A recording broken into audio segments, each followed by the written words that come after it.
Alright. Cat and Dad.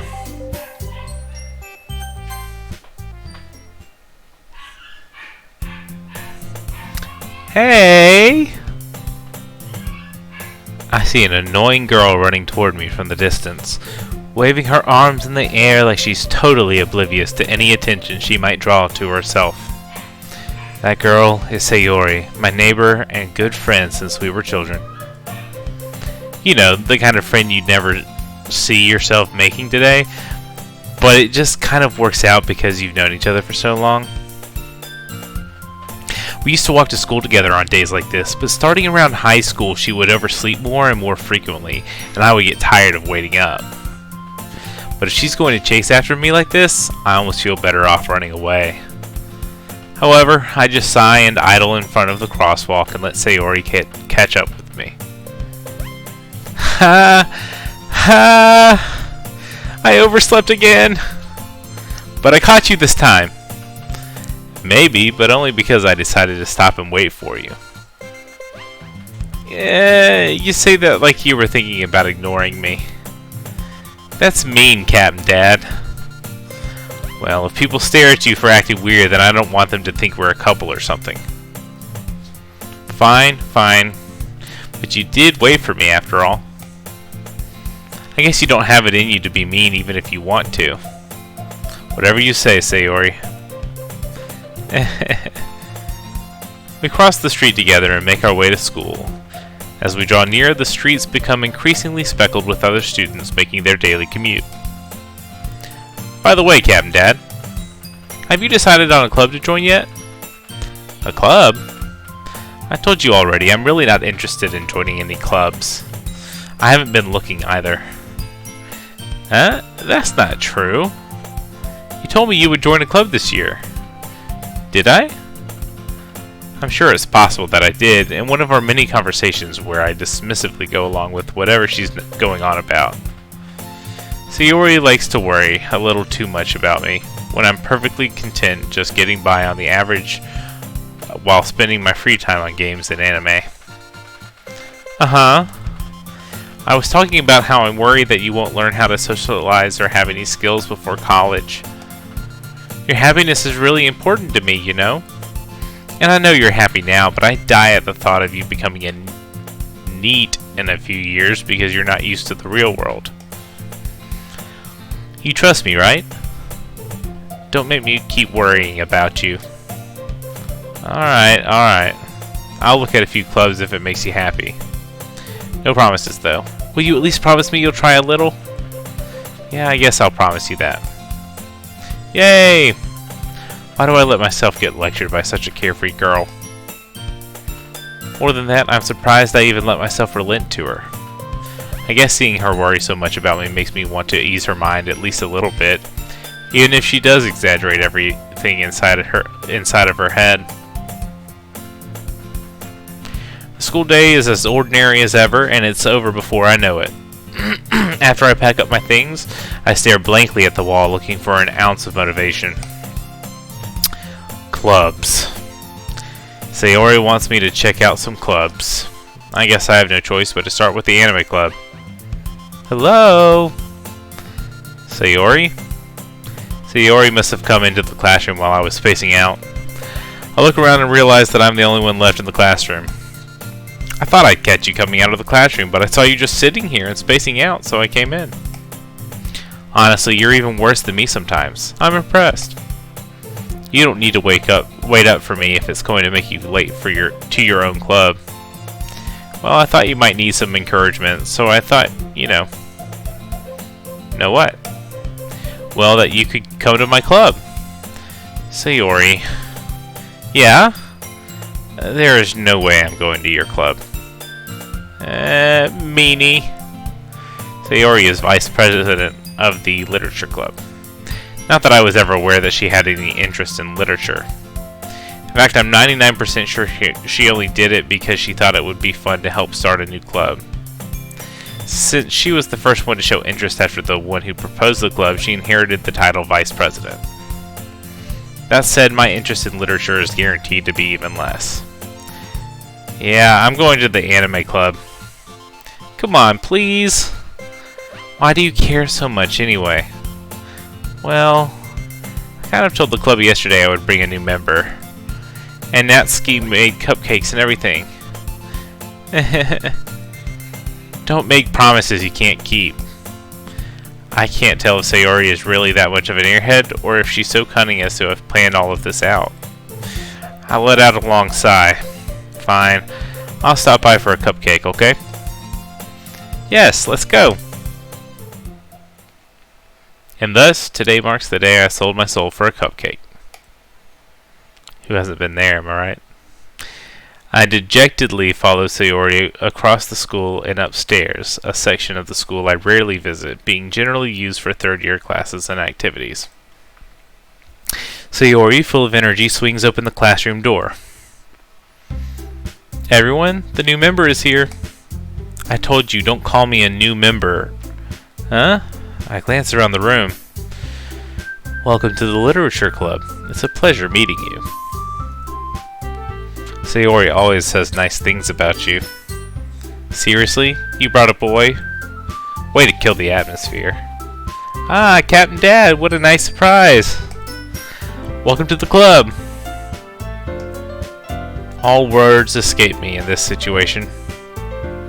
This club is full of incredibly cute girls. Ay ay ay! What are you looking at? If you want to say something, say it. Sorry. Natsuki. The girl with the sour attitude, whose name is apparently Natsuki, is one I don't recognize. Her small figure makes me think she's probably a first year. She's also the one who made cupcakes, according to Sayori. You can just ignore her when she gets moody. Sayori says that quietly into my ear, then turns back toward the other girls. Anyway, this is Natsuki, always full of energy, and this is Yuri, the smartest in the club. Don't say things like that. Yuri, who appears comparably more mature and timid, seems to have a hard time keeping up with people like Sayori and Natsuki. Ah, well, it's nice to meet both of you. And it sounds like you already know Monika, is that right? That's right. It's great to see you again, Captain Dad. Monika smiles sweetly. We do know each other. Well, we rarely talk. Oh shit, I accidentally clicked. Monika was probably the most popular girl in class. Smart, beautiful, athletic. Basically, completely out of my league. So having her smile at me so genuinely feels a little... You too, Monika. Come sit down, Captain Dad. We made room for you at the table so you can sit next to me or Monika. I'll get the cupcakes. Hey, I made them. I'll get them. Sorry, I got a little too excited. And how about I make some tea as well? The girls have a few desks arranged to form a table. As Sayori mentioned, it's been widened so that there is one space next to Monika and one space next to Sayori. Natsuki and Yuri walk over to the corner of the room where Natsuki grabs a wrapped tray and Yuri opens the closet. Still feeling awkward, I take a seat next to Sayori. Natsuki proudly marches back to the table, tray in hand. Okay, are you ready? Ta-da! Whoa! Natsuki lifts the foil off the tray to reveal a dozen white fluffy cupcakes decorated to look like little cats. The whiskers are drawn with icing and little pieces of chocolate were used to make ears. So cute! I had no idea you were so good at baking, Natsuki. Well, you know. Just hurry and take one. Sayori grabs one first, then Monika. I follow. It's delicious! Sayori talks with her mouth full and has already managed to get icing on her face. I turn the cupcake around in my fingers, looking for the best angle to take a bite. Natsuki is quiet. I can't help but notice her sneaking glances in my direction. Is she waiting for me to take a bite? I finally bite down. The icing is sweet and full of flavor. I wonder if she made it herself. This is really good. Thank you, Natsuki. Why are you thanking me? It's not like haven't I heard this somewhere before? Made them for you or anything. I thought you technically did. Sayori said, well, maybe. But not for, you, dummy. Alright. I I give up on Natsuki's weird logic and dismiss the conversation. Yuri returns to the table carrying a tea set. She carefully places a teacup in front of each of us before setting down the teapot next to the cupcake tray. You keep a whole tea set in this classroom? Don't worry, the teachers gave us permission. After all, doesn't a hot cup of tea help you enjoy a good book? I guess. Don't let yourself get intimidated. Yuri's just trying to impress you. That's not... Insulted, Yuri looks away. I meant that, you know. I believe you. Well, tea and reading might not be a pastime for me, but I at least enjoy tea. I'm glad. Yuri faintly smiles to herself in relief. Monica raises an eyebrow, then smiles at me. So, what made you consider the literature club? I was afraid of this question. Something tells me I shouldn't tell Monica that I was practically dragged here by Sayori. Well, I haven't joined any clubs yet, and Sayori seemed really happy here, so... That's okay, don't be embarrassed. We'll make sure you feel right at home, okay? As president of the literature club, it's my duty to make the club fun and exciting for everyone. Monica, I'm surprised. How come you decided to start your own club? You could probably be a board member for any of the major clubs. Weren't you a leader of the debate club last year? Well, you know. To be honest, I can't stand all of the politics around the major clubs. It feels like nothing but arguing about the budget and publicity and how to prepare for events.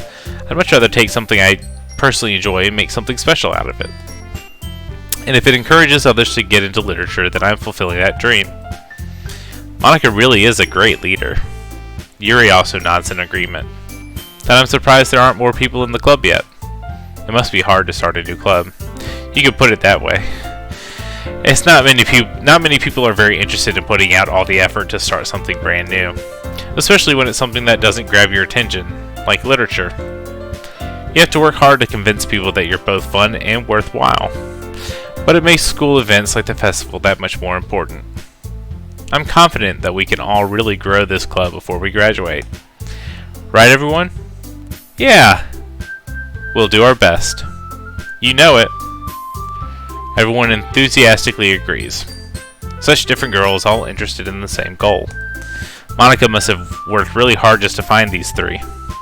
Maybe that's why they were also delighted by the idea of a new member joining. Though I still don't really know if I can keep up with their level of enthusiasm about literature. So, Captain Dad, what kinds of things do you like to read? Well, considering how little I've read these past few years, I don't really have a good way of answering that. Manga? I mutter quietly to myself, half joking. Natsuki's head suddenly perks up. It looks like she wants to say something, but she keeps quiet. Not much of a reader, I guess. Well, that can change. What am I saying? I spoke without thinking after seeing Yuri's sad smile. Sorry, bro. I told you what time I was starting, didn't I? You haven't really missed much. Anyway, what about you, Yuri? Well, let's see. Yuri traces the rim of her teacup with her finger. My favorites are usually novels that build deep and complex fantasy worlds. The level of creativity and craftsmanship behind them is amazing to me. And telling a good story in such a foreign world is equally impressive. Yuri goes on, clearly passionate about her reading. She seemed so reserved and timid since the moment I walked in, but it's obvious by the way her eyes light up that she finds her comfort in the world of books, not people. But you know, I like a lot of things. Stories with deep psychological elements usually immerse me as well. Isn't it amazing how a writer can so deliberately take advantage of your own lack of imagination to completely throw you for a loop? Anyway, I've been reading a lot of horror lately. I read a horror book once. I desperately grasped something I can relate to at the minimal level. Maybe I didn't, I apologize. At this rate, Yuri might as well be having a conversation with a rock. Really? I wouldn't have expected that, Yuri. For someone as gentle as you? I guess you could say that. But if a story makes me think or takes me to another world, then I really can't put it down. Surreal horror is often very successful at changing the way you look at the world, if only for a brief moment. Ugh, I hate horror. Oh? Why's that? Well, Natsuki's eyes dart over to me for a split second. Never mind. That's right. You usually like to write about cute things, don't you, Natsuki? What? What gives you that idea? You left a piece of scrap paper behind last club meeting. It looked like you were working on a poem called Don't Say It Out Loud! And give that back! Fine, fine. Your cupcakes, your poems, everything you do is just as cute as you are. Sayori sidles up behind. I didn't confirm. Fair enough. Yeah, I mean, like I said, it's just a cozy, sort of impromptu stream. Sayori sidles up next to Natsuki and puts her hands on her shoulders. I'm not cute. Natsuki, you write your own poems? Well, I guess sometimes. Why do you care? I think that's impressive. Why don't you share them sometime? No. Natsuki averts her eyes. You wouldn't like them. Not a very confident writer yet? I understand how Natsuki feels. Sharing that level of writing takes more than just confidence. The truest form of writing is writing to oneself. You must be willing to open up to your readers, exposing your vulnerabilities and showing even the deepest reaches of your heart. Do you have writing experience too, Yuri? Maybe if you share some of your work, you can set an example and help Natsuki feel comfortable enough to share hers. I guess it's the same for Yuri. Aw, I wanted to read everyone's poems. We all sit in silence for a moment.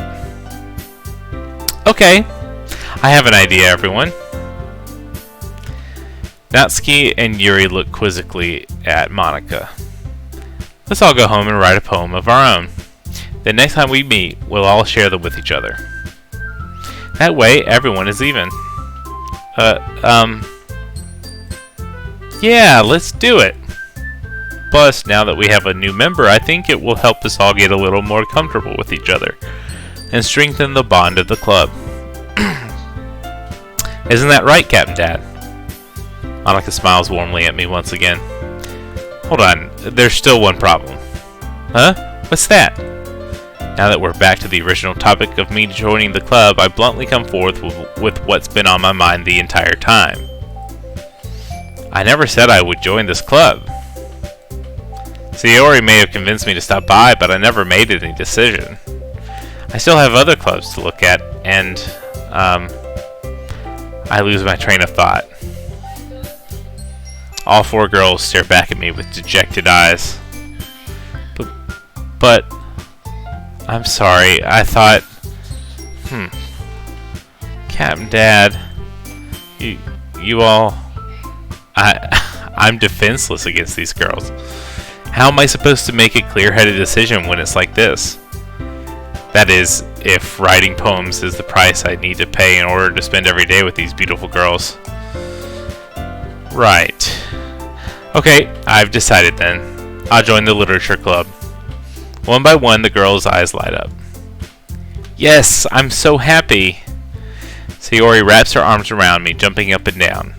Hey, you really did scare me for a moment. If you really just came for the cupcakes, I would be super pissed. And that makes it official. Welcome to the literature club. Thanks, I guess. Okay, everyone. I think with that, we can officially end today's meeting on a good note. Everyone remember tonight's assignment. Write a poem to bring to the next meeting so we can all share. Monika looks over at me once more. Captain Dad, I look forward to seeing how you express yourself.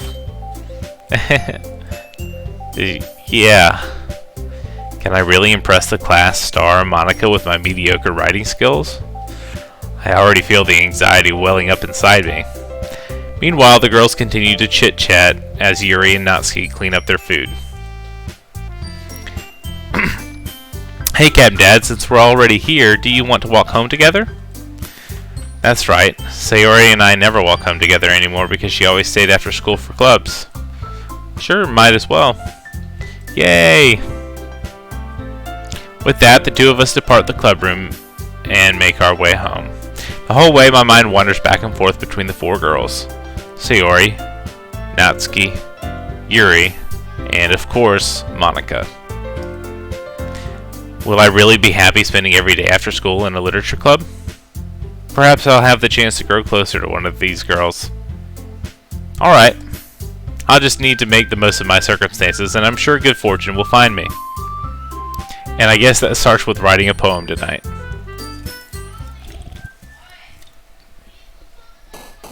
Alright, it's time to write a poem. Pick words you think your favorite club member will like. Something good might happen with whoever likes your poem the most. Alright. Alright, I'm going to need your help on this one.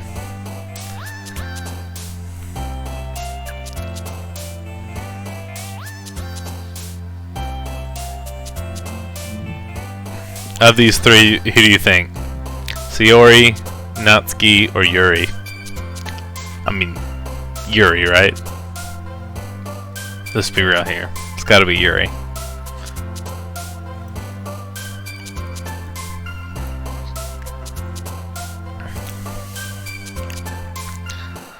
So, let's see.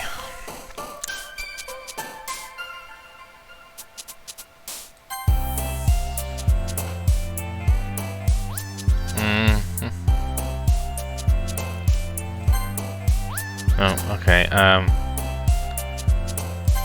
philosophy, massacre, graveyard,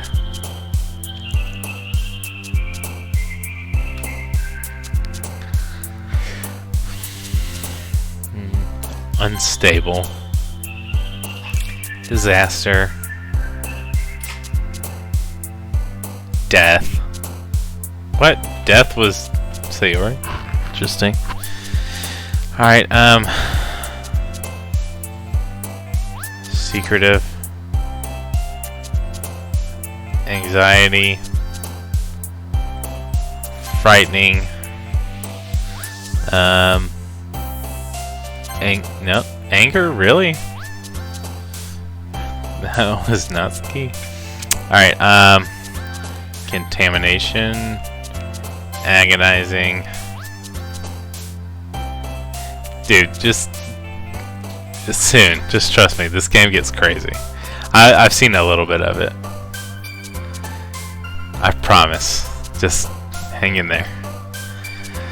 Let's see. Disarray. Vertigo. Scott. Really? Horror. Sadness.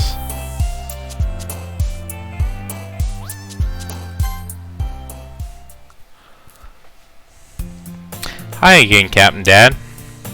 Glad to see you didn't run away on us. Hahaha. Nah, don't worry. This might be a little strange for me, but I at least keep my word.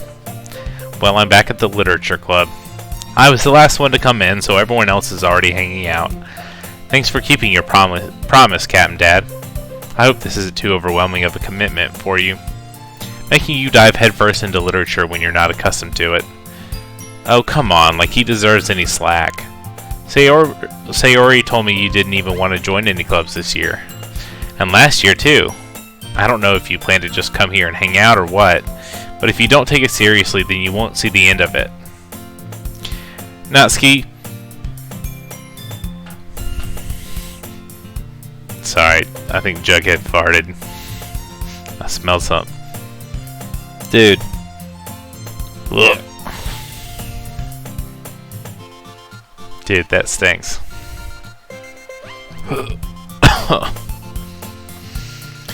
Natsuki, you certainly have a big mouth for someone who keeps her manga collection in the club room. Natsuki finds herself stuck between saying Monika and manga. Manga is literature! Swiftly defeated, Natsuki plops back into her seat. Don't worry, guys. Captain Dad always gives it his best as long as he's having fun. He helps me with busy work without me even asking. Like cooking, cleaning my room. How dependable. Sayori, that's because your room is so messy it's distracting. And you almost set your house on fire once. Is that so? You two are really good friends, aren't you? I might be a little jealous. How come? You and Captain Dad can become good friends too. Sayori? As usual, Sayori seems oblivious to the weird situation she just put me into.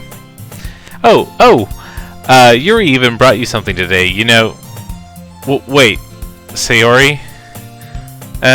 Me? Not really. Don't be shy. It's really nothing. What is it? Never mind. Sayori made it sound like a big deal when it's really not. What do I do? Huh? I'm sorry, Yuri, I wasn't thinking. I guess that means it's up to me to rescue this situation. Hey, don't worry about it. First of all, I wasn't expecting anything in the first place, so any nice gesture from you is a pleasant surprise. It'll make me happy no matter what. Is that so? Yeah, I won't make a big deal if you don't want it to be. Alright. Well, here. Yuri reaches into her bag and pulls out a book. I didn't want you to feel left out, so I picked out a book that I thought you might enjoy. It's a short read, so it should keep your attention even if you don't usually read. And we could, you know, discuss it if you wanted. This is... How is this girl accidentally being so cute? She even picked out a book she thinks I'll like, despite me not reading much. Yuri, thank you. I'll definitely read this. I enthusiastically take the book. Phew. Well, you can read it at your own pace. I look forward to hearing what you think. Now that everyone's settled in, I expected Monica to kick off some scheduled activities for the club. But that doesn't seem to be the case. Sayori and Monica are having a cheery conversation in the corner. Yuri's face is already buried in a book. I can't help but notice her intense expression like she was waiting for this chance. Meanwhile, Natsuki is rummaging around in the closet. I'm really curious to talk to Yuri a little bit more, but at the same time I would feel bad for distracting her from reading. I catch a glimpse of the cover of her book. It looks like the same book that she lent to me. More than that, she seems to be on the first few pages. Crap. I think she noticed me looking at her. She sneaks another glance at me and our eyes meet for a split second. But that only makes her hide her face deeper in the book. Sorry, I was just spacing out. Mutter this, sensing I made her uncomfortable. Oh, it's fine. If I was focused, then I probably wouldn't have noticed in the first place. But I'm just rereading a bit of this, so... That's the book you gave me, right? I wanted to reread some of it. Not for any particular reason. Just curious, how come you have two copies of the same book? Well, when I stopped at the bookstore yesterday, that's not what I meant.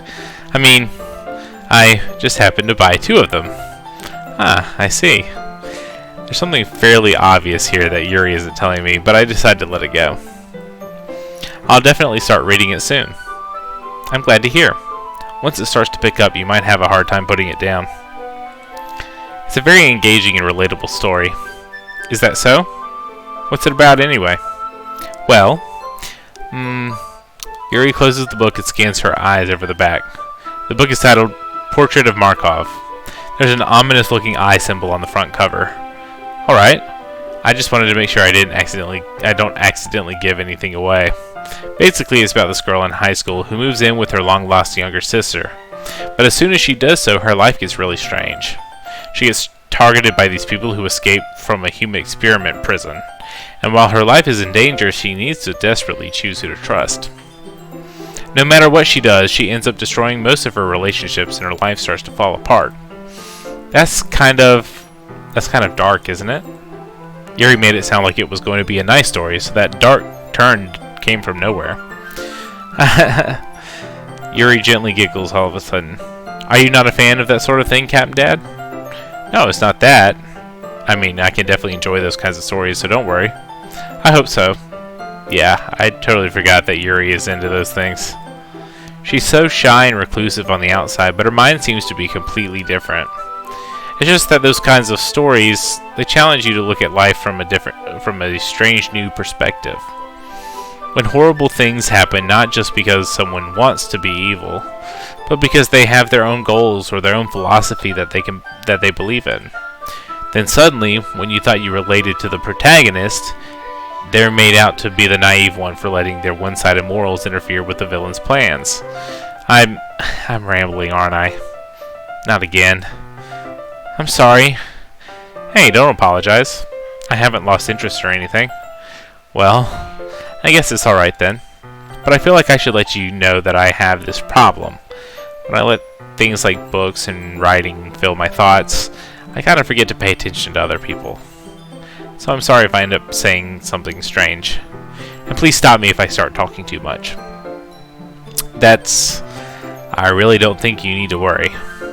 That just means you're passionate about reading. The least I can do is listen. It's a literature club, after all. That's true. In fact, I might as well get started reading it, right? You don't have to. What are you saying? Just a moment ago you said you were looking forward to it. Let me just get the book. I quickly retrieved the book that I put into my bag. Alright, it's fine if I sit here, right?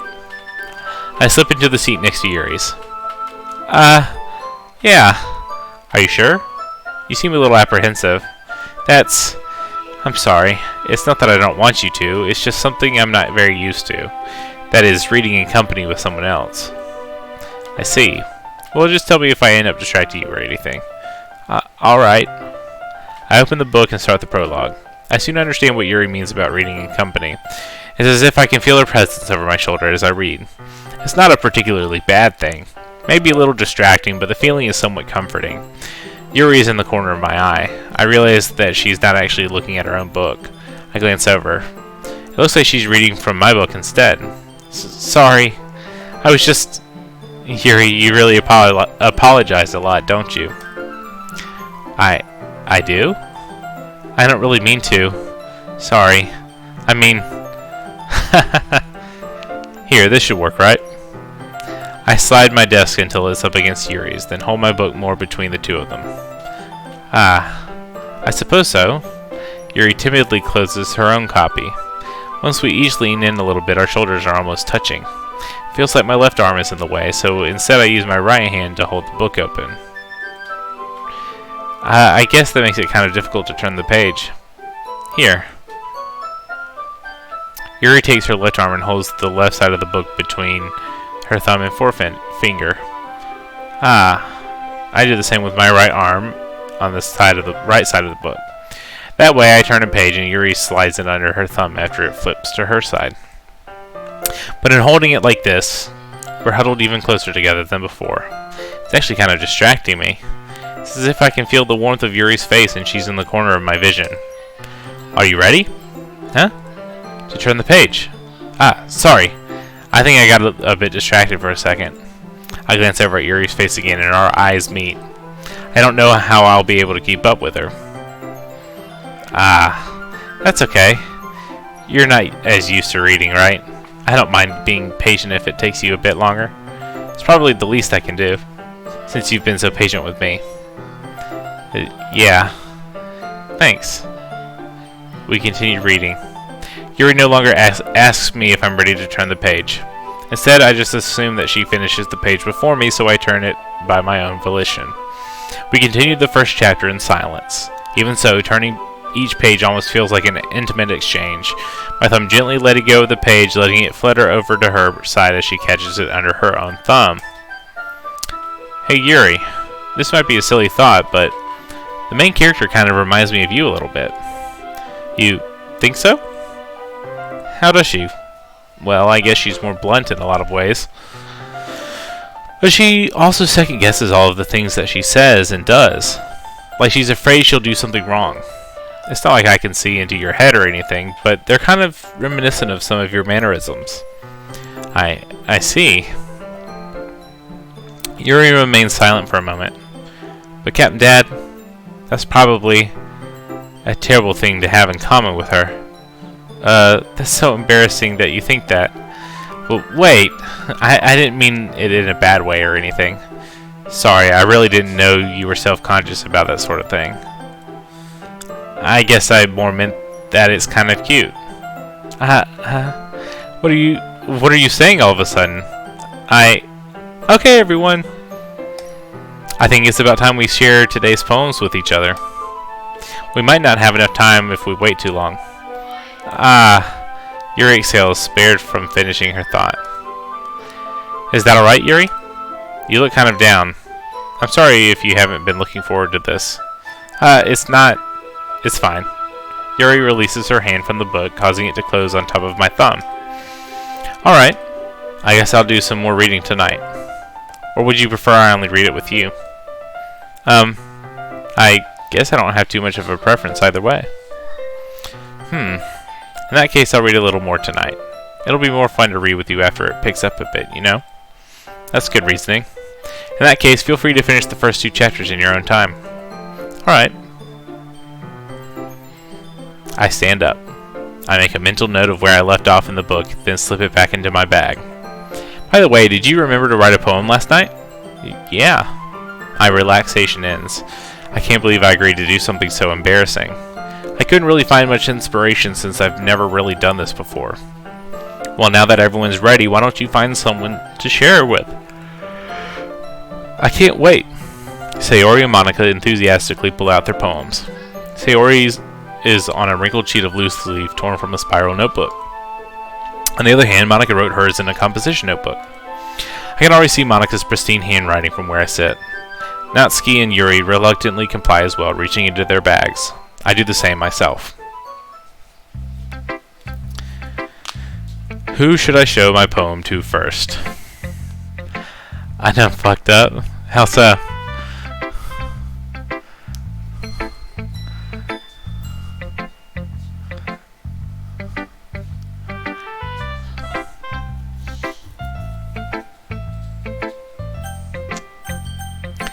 I guess we'll share with Yuri first.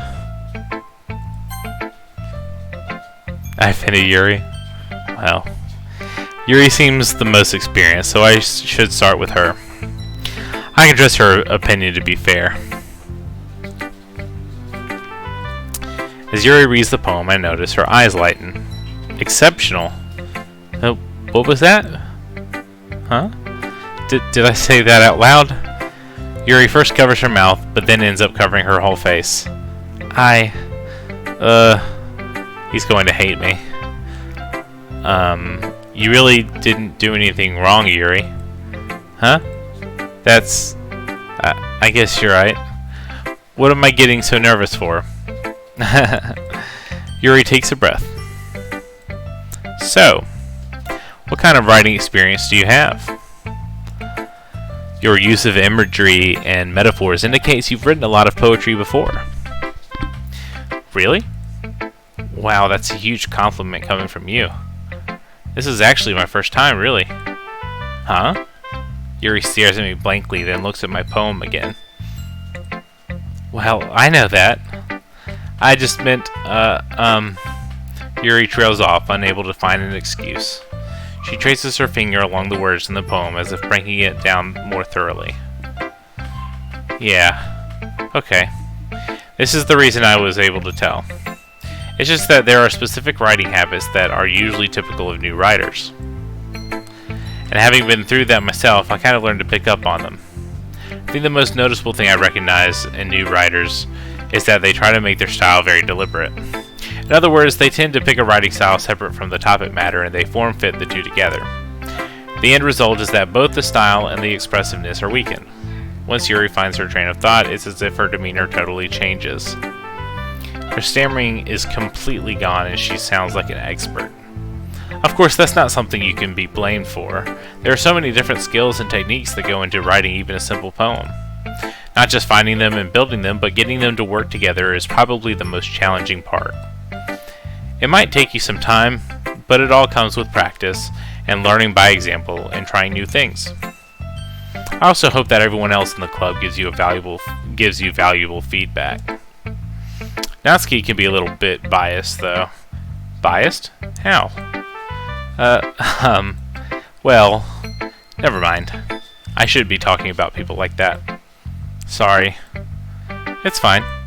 I'm not sure if Yuri is apologizing to herself, to me, or to Natsuki. Do you mind if I read your poem now? Please do. I'd love to share my thought process behind it. Yuri smiles dreamily, as if that's a rare opportunity for her. Which itself is kind of funny. After all, isn't this supposed to be a literature club? Ghost under the light. The tendrils of my hair illuminate beneath the amber glow, bathing. It must be this one. The last remaining streetlight to have withstood the test of time. The last yet to be replaced by the sickening blue-green hue of the future. I bathe, calm, breathing air of the present but living in the past. The light flickers. I flicker back.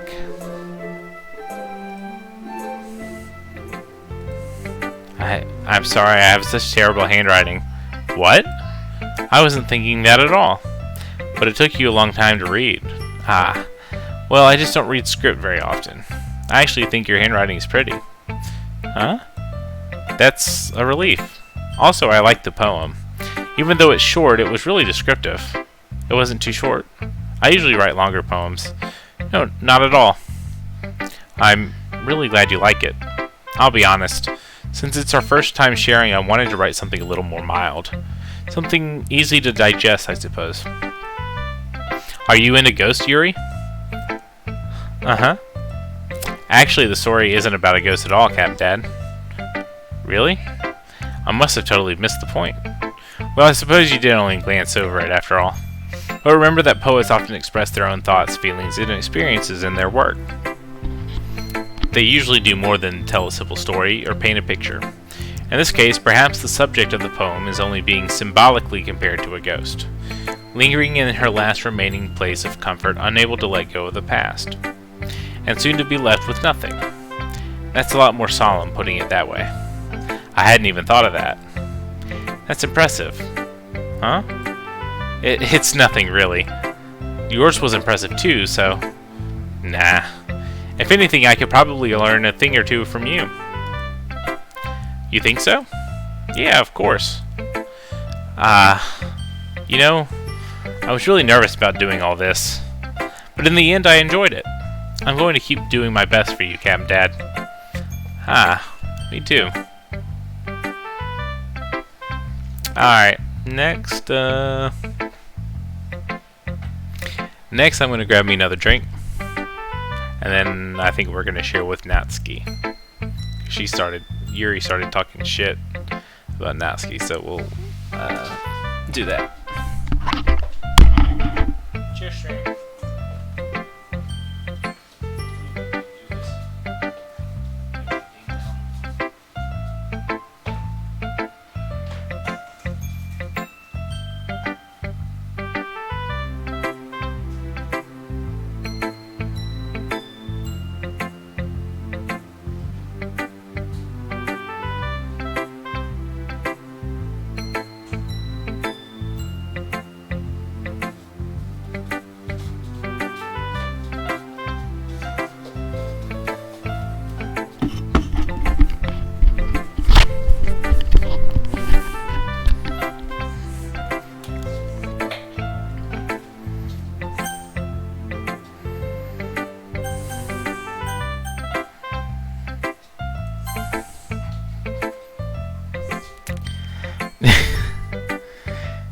Do you want me to skip so we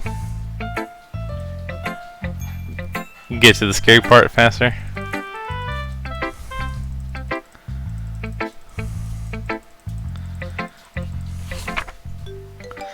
Eagles can fly, monkeys can climb, crickets can leap, horses can race, owls can seek, cheetahs can run, eagles can fly, people can try, but that's about it. You don't want me to skip?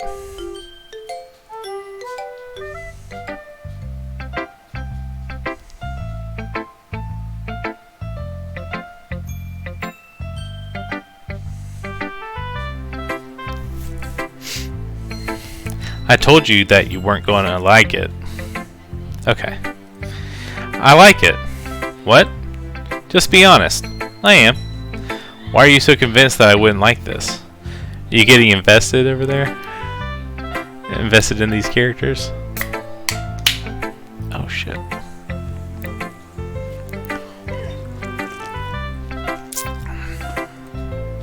Well, because everyone in high school thinks that writing has to be all sophisticated and stuff, so people don't even take my writing seriously. But isn't the point of poems for people to express themselves? Your writing style wouldn't make your message any less valid. Yes, exactly. I like when it's easy to read, but it hits you hard. Like in this poem, seeing everyone around you do great things can be really disheartening. So I decided to write about it. Yeah, I understand.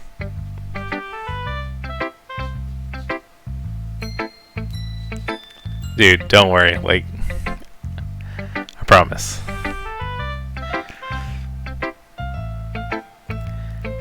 Hey, Tony G, what's going on? But the other nice thing about simple writing is that it puts more weight on the wordplay.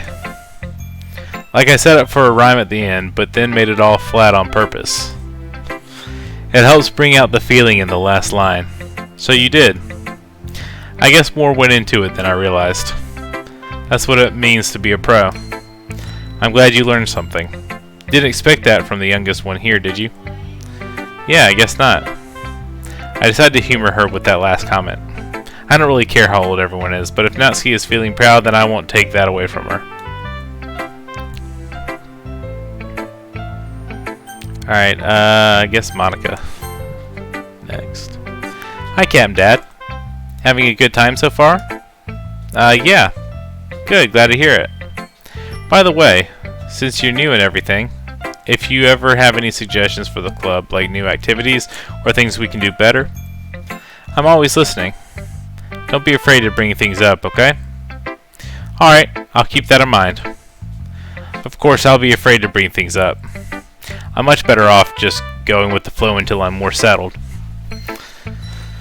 Anyway, want to share your poem with me? It's kind of embarrassing, but I guess I have to. Don't worry, Captain Dad. We're all a little embarrassed today, you know? But it's that sort of barrier that we'll all learn to get past soon. Yeah, that's true. I hand Monica my poem. Great job, Captain Dad. I was going, ooh, in my head while reading it. It's really metaphorical. I'm not sure why, but I didn't expect you to go for something so deep. I guess I underestimated you. It's easiest for me to keep everyone's expectations low. That way, it always counts when I put in some effort. That's not very fair. Well, I guess it worked anyway. You know that Yuri likes this kind of writing, right?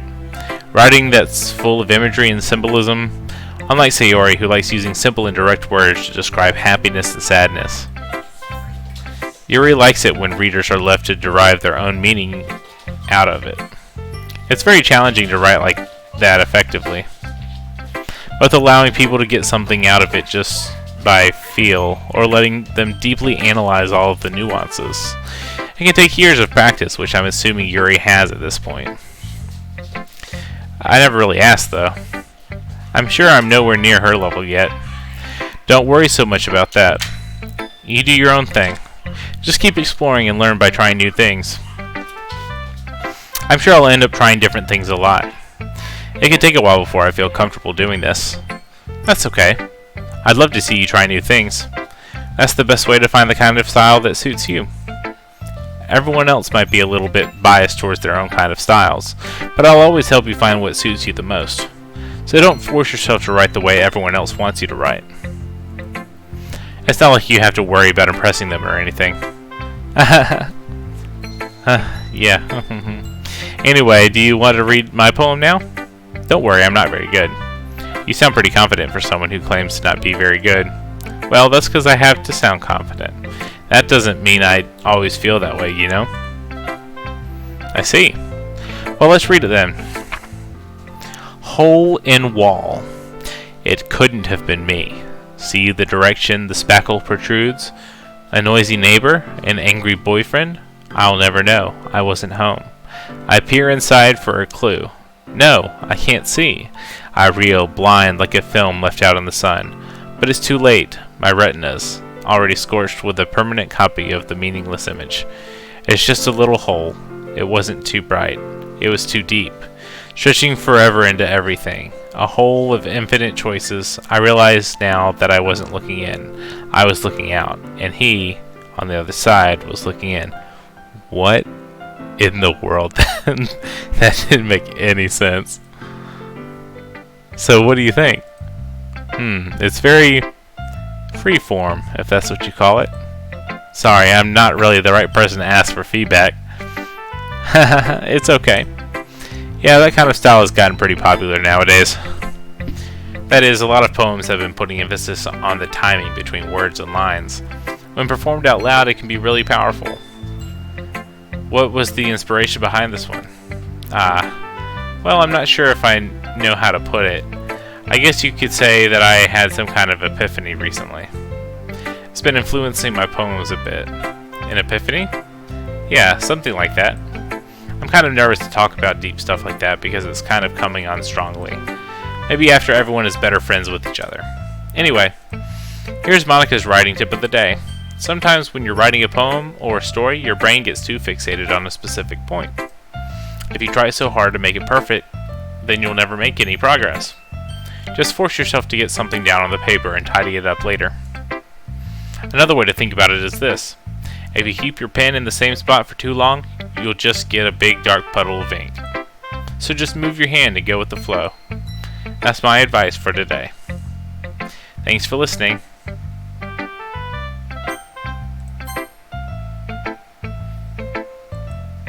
This is a good poem, Captain Dad. Are you sure it's your first time? Of course. It's not that good. Am I the kind of guy who would be writing poems in his spare time? I guess you're right. But that's why it impressed me. Well, to be honest, I was afraid that you wouldn't do it seriously. Or that you wouldn't write one at all. I'm really happy just that you wrote one. It just reminds me of how you're really a part of the club now. Not to mention the fact that I'm standing in front of you in the club room. Well, of course. I'm not really into it yet, but that doesn't mean I'll break my promise. See? It's like I said before, Captain Dad. Deep down, you're not selfish at all, you know? Try and do things like this for other people.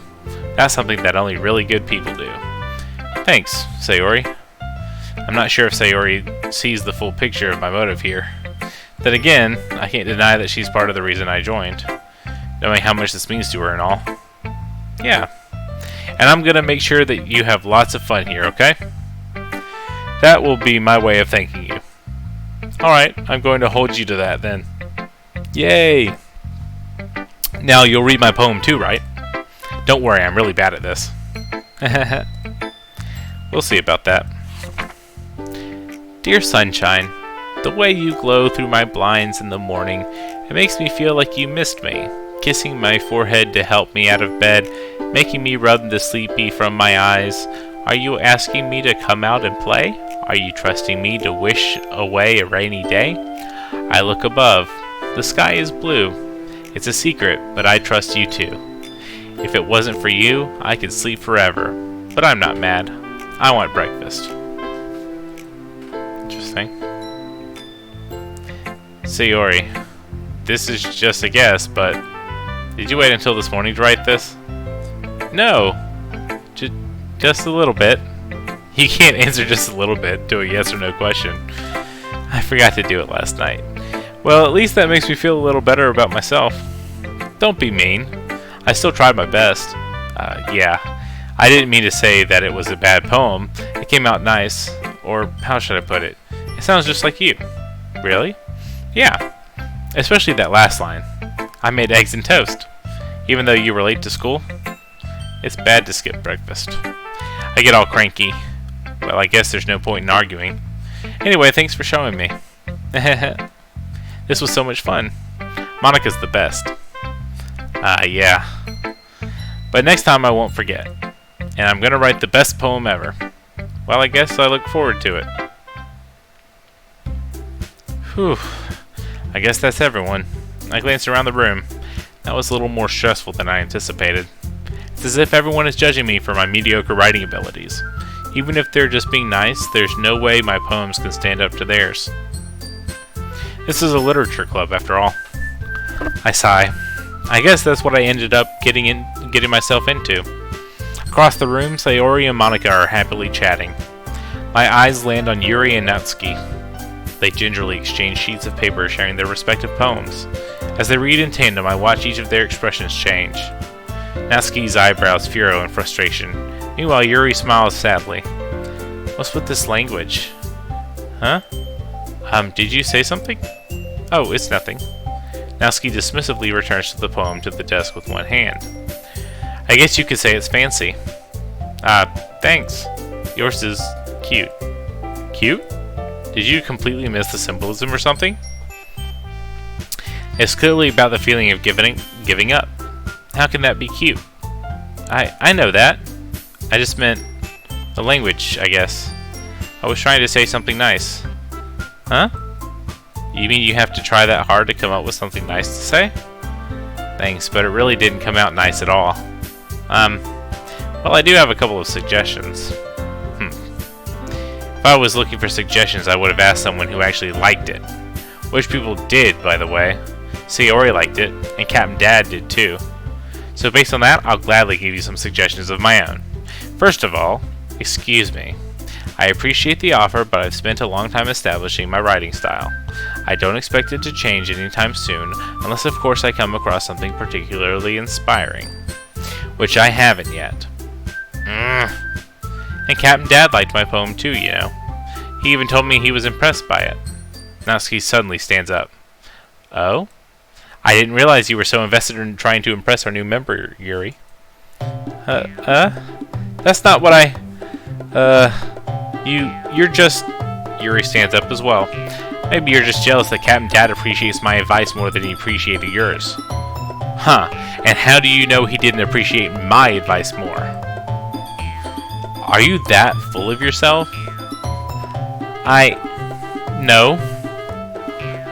If I was full of myself, I would deliberately go out of my way to make everything I do overly cutesy. What in the world just happened here? Hold up.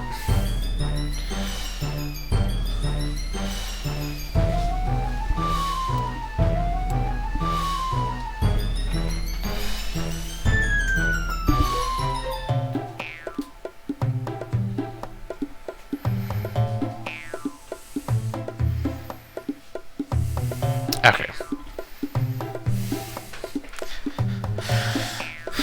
Sorry, I accidentally unplugged my monitor. Alright,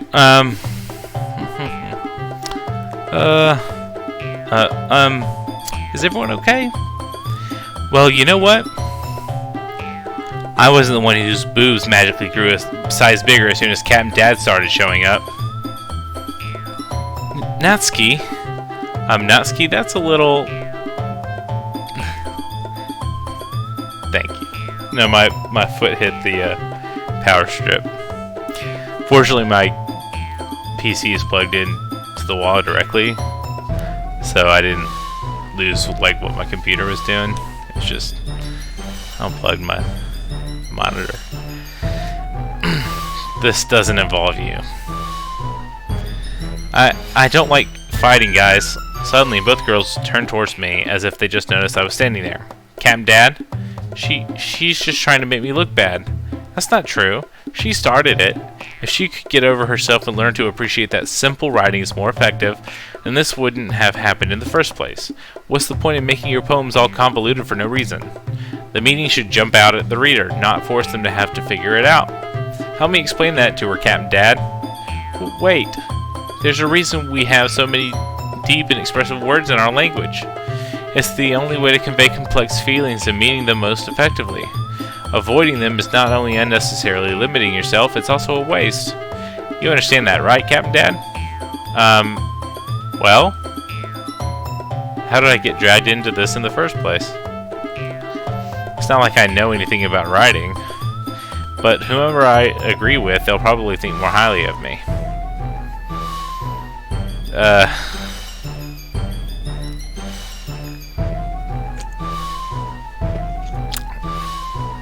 I don't know. Who should I choose?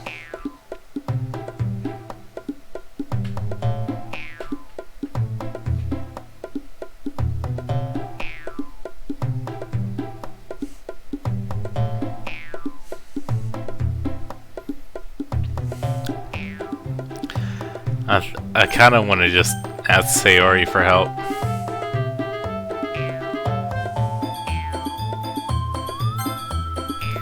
Natsuki. Natsuki glares at me, drying up any words I had in my mouth. So instead, I turn to Yuri. Yuri? But Yuri's expression is so defenseless that I can't bring myself to say anything to her. Too late. Too late.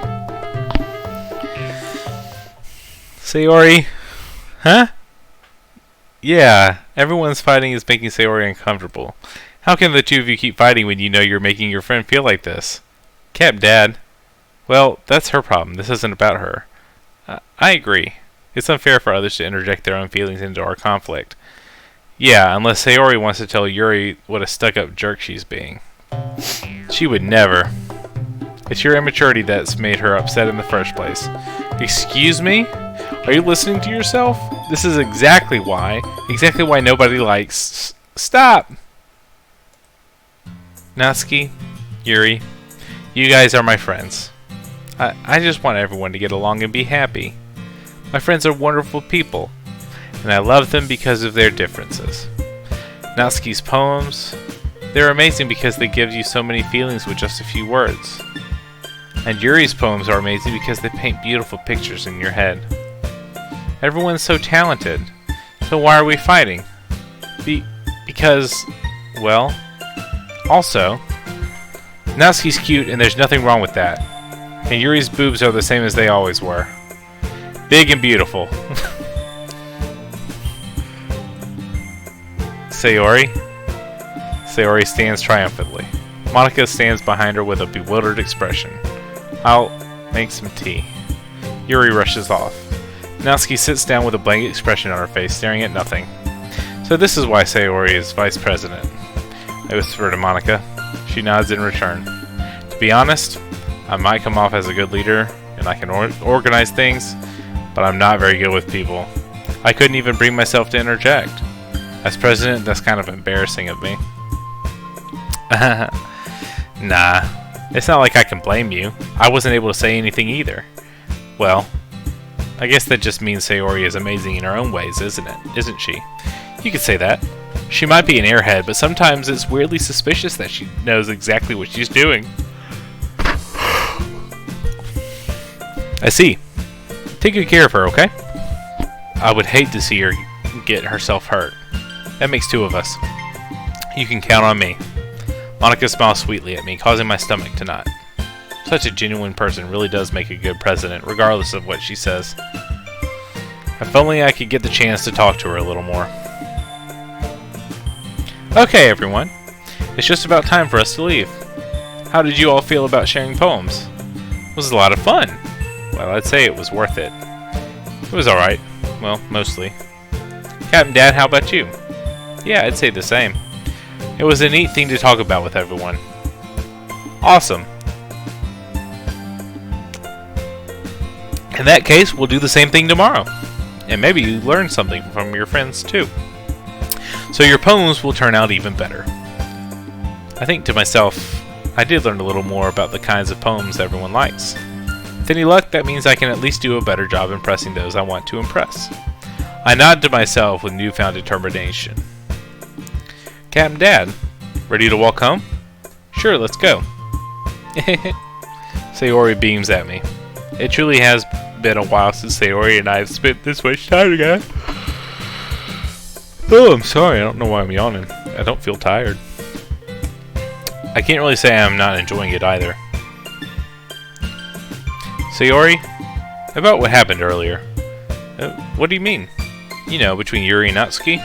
Does that kind of thing happen often? No. That's really the first time I've seen them fight like that. I promise they're both wonderful people. You don't hate them, do you? No, I don't hate them. I just wanted your opinion, that's all. I can see why they'd make good friends with you. Phew. You know, Captain Dad, it's nice that I get to spend time with you in the club. But I think seeing you get along with everyone is what makes me the happiest. And I think everyone really likes you too. That's... Every day is going to be so much fun. Sigh. It looks like Sayori still hasn't caught on to the kind of situation I'm in. Sure, being friends with everyone is nice, but does it really need to stop there?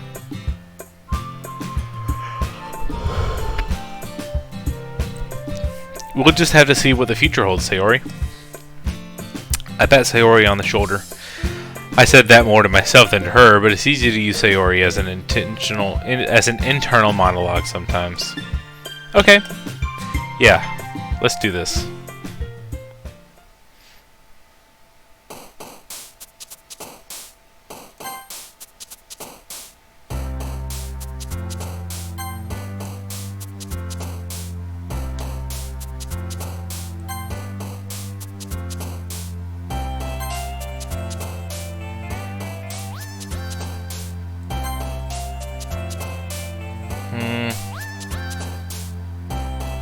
Fester.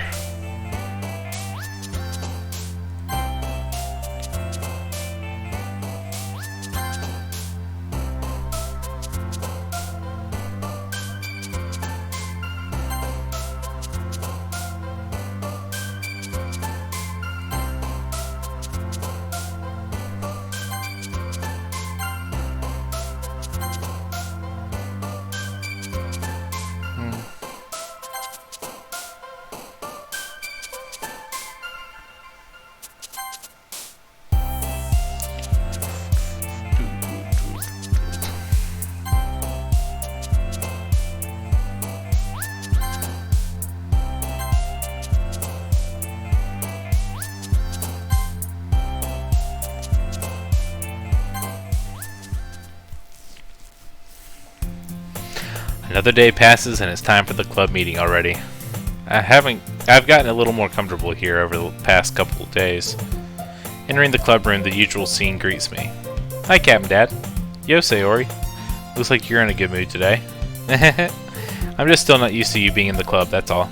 I see. That's a pretty simple thing to get you in a good mood. But I guess it's always the simple things with you anyway. Speaking of which, I'm kinda hungry. Will you come with me to buy a snack? No thanks. Huh? That's not like you at all. I have my reasons. Why don't we take a look at your purse, Sayori? Why that all of a sudden? No reason really. I just wanted to look at it. Sayori nervously retrieves her coin purse. She fumbles with the latch and gets it open. Then she turns it upside down and lets its contents spill onto the desk. Dude, this is mostly what the game is, but like it gets crazy once like girls start offing themselves, and like you have to like go into like the game files and like delete character files and stuff. It just gets wild, dude, I promise. And she turns it upside down and lets its contents spill onto the desk. Only 2 small coins fall out. I won't do this for too much longer because it is taking a lot longer to get there than I expected. I don't know, I'll probably do another like half hour of this and then maybe do either another horror game or some DVD or something. What's wrong, Judd? What's wrong? Yeah.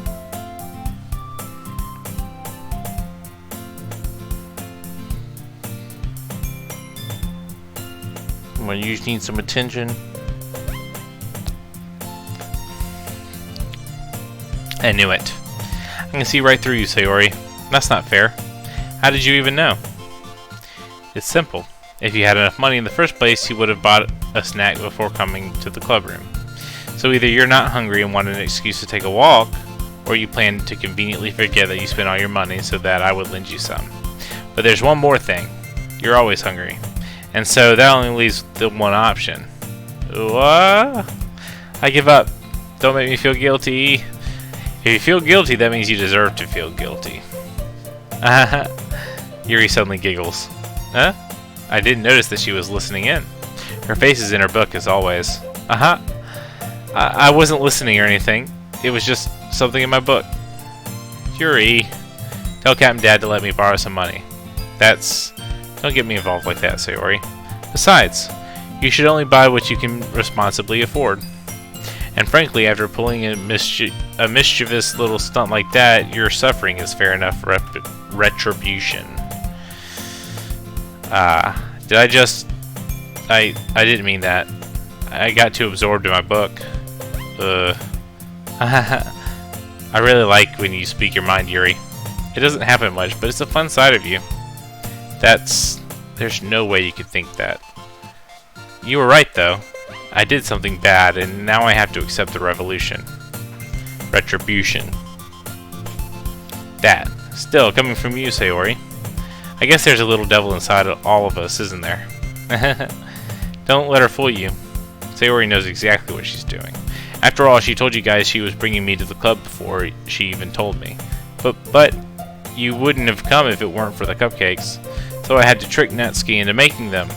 Come on, give me more credit than that, Sayori. Plop. Yeah.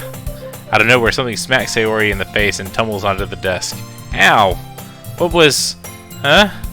A cookie? Sure enough, it's a giant cookie wrapped in plastic. Sayori glances around. Is this a miracle? It's because I paid my restitution. Retribution. Actually, that one almost worked. I was just gonna give it to you. But then I heard you blab about the cupcakes. It was totally worth seeing your reaction, though. Natsuki. That's so nice of you. I'm so happy. Sayori hugs the cookie. Geez, just eat it. Sayori rapidly tears open the wrapper and takes a big bite. So good. Sayori suddenly clasps her hands over her mouth. I bit my tongue. You're going through a lot over just one cookie. Natsuki takes a bite of her own cookie.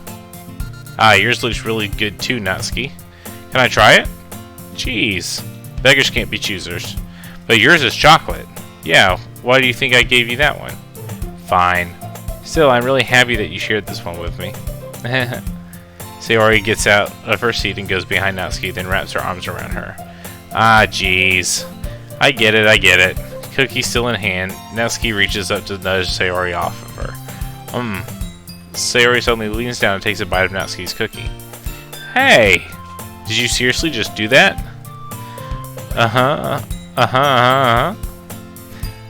Mouthful, Sayori trots away to safety. Yuri and I laugh as well. Geez, you're such a kid sometimes. Monika, can you tell Sayori? Huh? Natsuki glances around.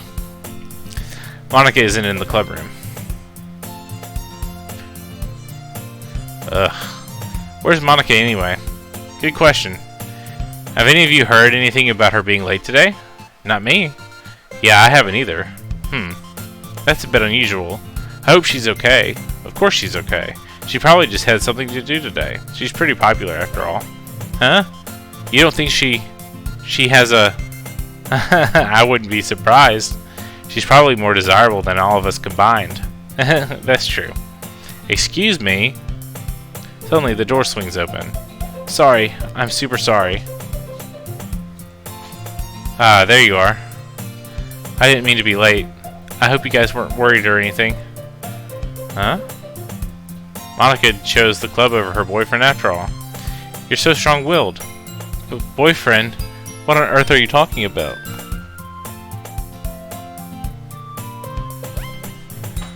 Monika quizzically glances at me. Never mind that. What held you up anyway? Well, my last period today was study hall. To be honest, I kind of just lost track of time. That makes no sense, though. You would have heard the bell ring, at least. I must not have heard it since I was practicing piano. Piano? I wasn't aware you played music as well, Monika. Jughead. What are you chewing on? Don't chew on that.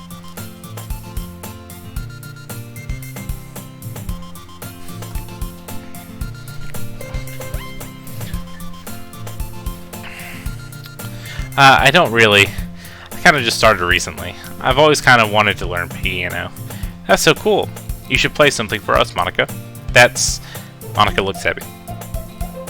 Maybe once I get a little bit better, I will. Yay! That sounds cool. I'd always look forward to it. Excuse me, is that so? In that case, I won't let you down, Captain Dad. Monica smiles sweetly.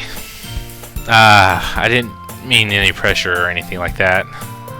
Don't worry. I've been practicing a whole lot recently, and I'd really love the chance to share once I'm ready. I see. In that case, best of luck. Thanks. So I didn't miss anything, did I? Not really. I choose to leave out Sayori's mischievous escapade. I'm sure Natsuki will end up complaining to her anyway. It looks like everyone has already settled down. Sayori somehow already finished her entire cookie. Yuri is back to her book, and Natsuki disappeared into the closet. Hey, Yuri. Huh? I suddenly noticed that Yuri's reading a different book from the one we've been reading together. Sorry, I didn't mean to interrupt. No. I was kind of just waiting for you. If that's the case, why don't we go ahead and get started? Yes, let's. Actually, I have a request.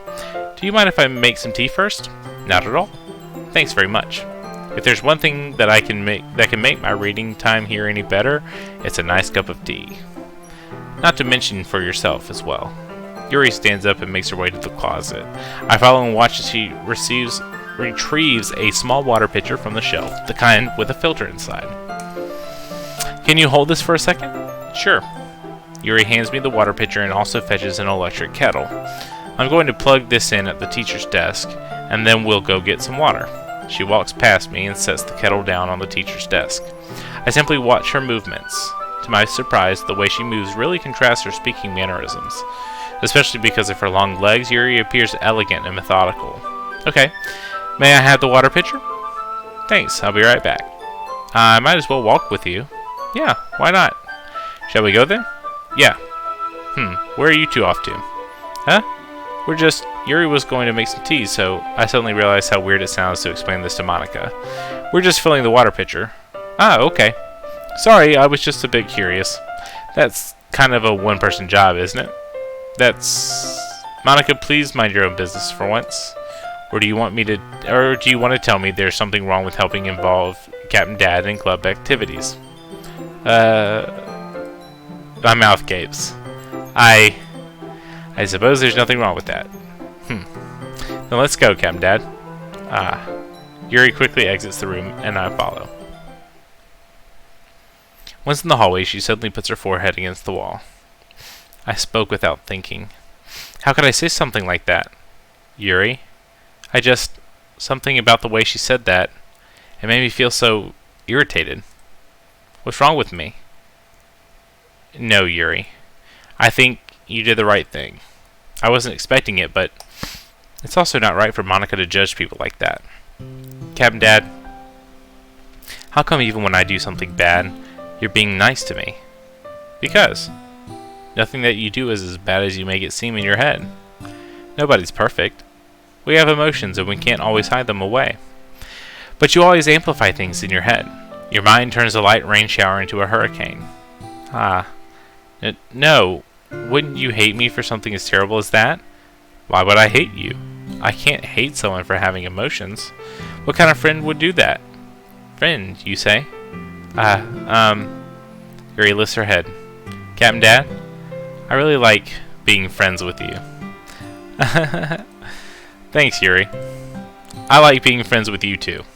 I feel kind of awkward saying something like that, but I'm doing my best to help Yuri feel better.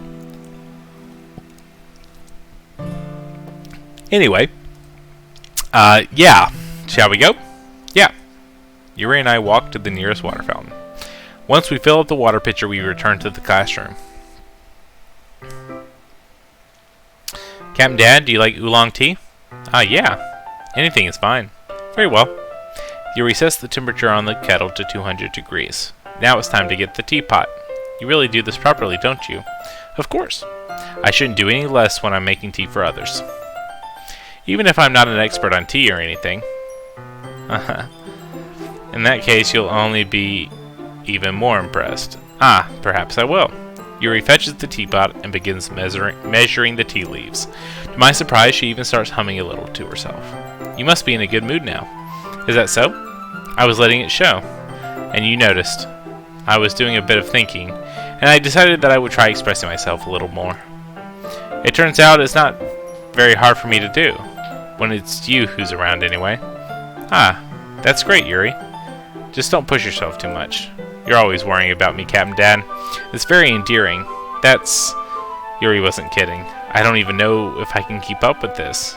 I'll watch Yuri pour a cup of tea for each of us. Captain Dad, I have another request. Do you mind if we sit on the floor today? No? Why's that? It's a little bit easier on my back. I can read with my back against the wall rather than bending over at my desk. Ah, sorry, I didn't realize. No worries. I just have back pain fairly regularly, so I do my best to manage it. Is that so? I wonder why that is. It's most likely because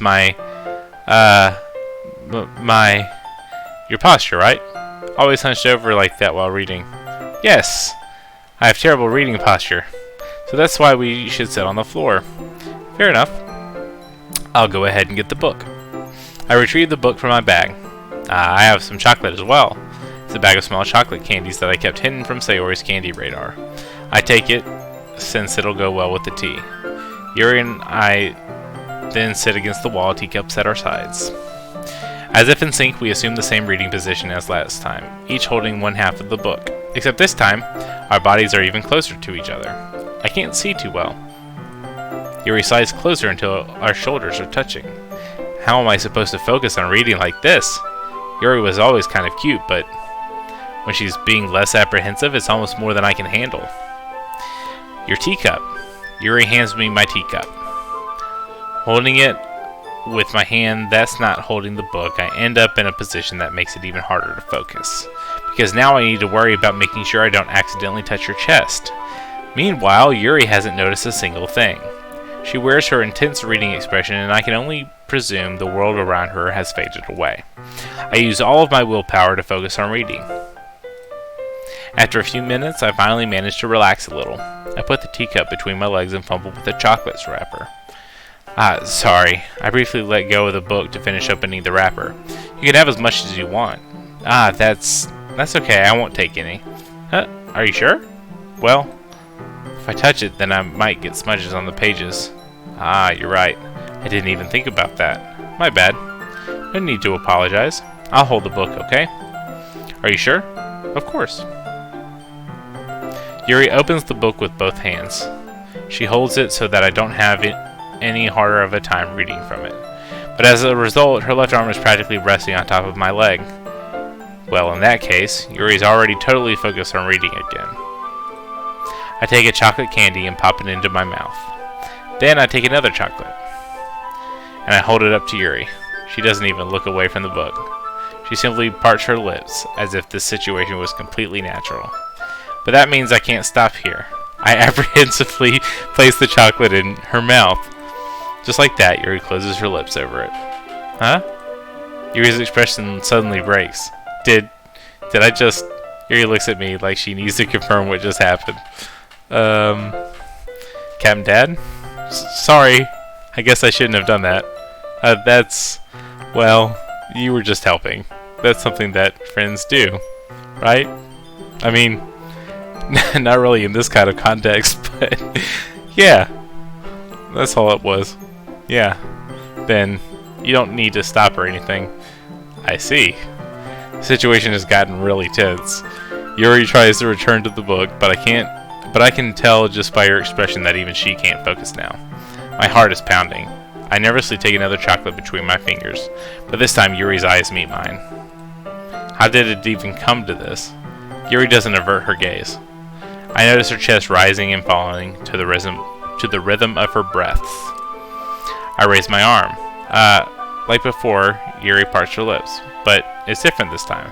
I take the chocolate and place it in her mouth. I feel her hot breath on my fingers. Okay, everyone. What? Yuri jolts back. It's time to share poems. Captain Dad, you can help Yuri put away the tea stuff, right? Yeah, of course. Okay, thanks. The spell is abruptly broken. I'll take care of the cups. Yeah, Yuri picks up the teacups from the floor. I pick up the bag of chocolates. In the end, we hastily clean up without so much as a word between us. I get the feeling this is something neither of us will have the courage to bring up.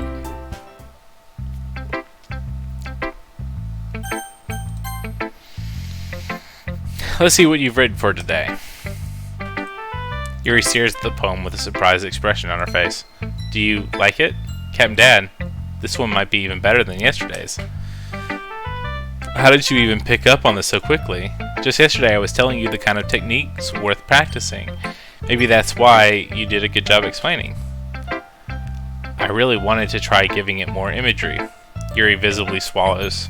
Even her hands... Sorry, my finger slipped. I'm not used to this. Used to what? I don't know. It's fine, take your time. Yuri breathes and collects her thoughts. I know that Yuri likes to think before she speaks, so I offer that patience to her. Yeah, just being appreciated like this, I guess. It probably sounds really stupid, but seeing someone motivated by my writing, it just makes me really happy. Are you saying you've never shared your writing before? Yuri nods. Really? I don't believe it. I really only write for myself. And besides, people would just laugh at me. Do you really think that? Again, Yuri nods. Huh. Even your close friends? Yuri doesn't respond to that. I wonder why. Anyway, do you want to share the poem you wrote today? Yeah, I do. If it's with you. The Raccoon. It happened in the dead of night while I was slicing bread for a guilty snack. My attention was caught by the scuttering of a raccoon outside my window.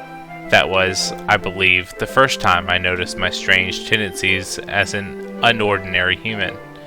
I gave the raccoon a piece of bread, my subconscious well aware of the consequences, well aware that a raccoon that is fed will always come back for more. The enticing beauty of my cutting knife was the symptom. The bread, my hungry curiosity. The raccoon, an urge. The moon increments its phase and reflects that much more light off of my cutting knife. The very same light that glistens in the eyes of my raccoon friend. I slice the bread, fresh and soft. The raccoon becomes excited. Or perhaps I'm merely projecting my emotions onto the newly satisfied animal. The raccoon has taken to following me. You can say that we've gotten quite used to each other. The raccoon becomes hungry more and more frequently, so my bread is always handy. Every time I brandish my cutting knife, the raccoon shows me its excitement. A rush of blood, classic Pavlovian conditioning. I slice the bread, and I feed myself again. I was a little more daring with this one than yesterday's. I can see that. It's a lot more metaphorical. I don't know if it's my fault, but I can't begin to imagine what this poem is about. That's right. It's a bit closer to my preferred writing style, using the poem as a canvas to express vivid imagery and conveying emotions through them. Yeah, if I take it at face value, then I can't even figure out what it's supposed to mean. Well, I think it's something that different people can relate to in their own way. I wanted to express the way it feels for me to indulge in my more unusual hobbies. It's those sorts of things I'm usually forced to keep to myself, so I sometimes enjoy writing about them. Why do you keep them to yourself? Because they're embarrassing, and people would make fun of me. Yeah, I did too. I really did. Don't you have anything like that, Captain Dad? Well, yeah, I guess I do. I feel like everyone has a little something like that. The best we can do is respect each other and our individualities, even if it's difficult sometimes and some things make us uncomfortable.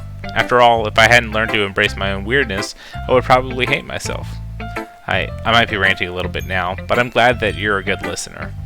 You're good at a lot of things. Writing, listening. There really aren't many people like you, Captain Dad. That's exaggerating a little bit. It's just how I feel.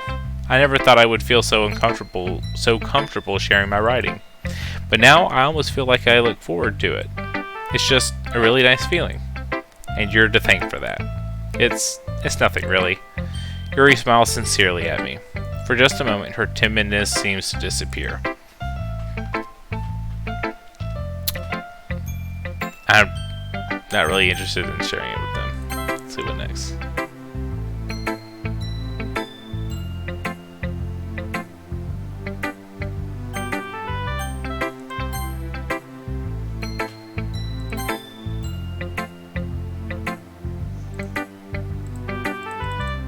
Okay, as long as it's not going bad. I'm happy that you're applying yourself. Maybe soon you'll come up with a masterpiece. I wouldn't count on that. You never know. Want to share what you wrote for today? Sure, here you go. I give my phone to Monica. Alright, this one's good. It feels like you're not only getting more comfortable with your style, but the imagery is better than the last one I read. Just wondering, but have you been finding inspiration in Yuri's writing style?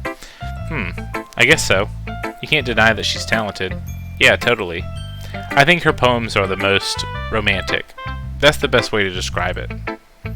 She's like a totally different person when she picks up a pen. I noticed that too. Or when she's talking about literature, it's like a light turns on inside her.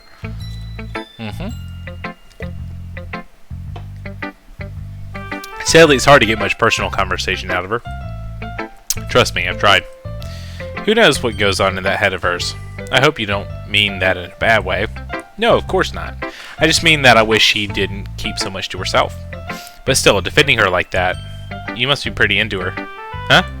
You completely misunderstood. Calm down, I'm kidding. Besides, I'm pretty sure she's already got a boyfriend. Wait, really? Yeah, a fictional one anyway. Monica kind of whispers that last part to me. It's just a hunch, but, well, there's not really anything wrong with that. Oh, well, I know. I was just saying. But anyway, you want to read my poem now? I like the way this one turned out, so I hope you do too. Alright, let's take a look. Save me. The colors, they won't stop. Bright, beautiful colors, flashing, expanding, piercing. Red, green, blue. An endless cacophony of meaningless noise. The noise, it won't stop. Violent, grating waveforms, squeaking, screeching, piercing. Sine, cosine, tangent. Like playing a chalkboard on a turntable. Like playing a vinyl on a pizza crust. An endless poem of meaningless. Load me.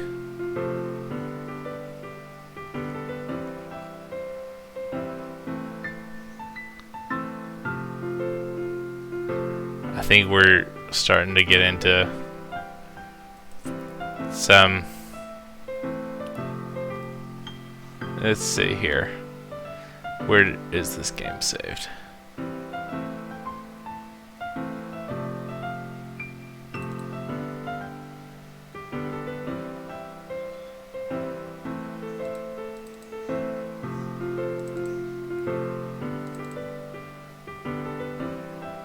No.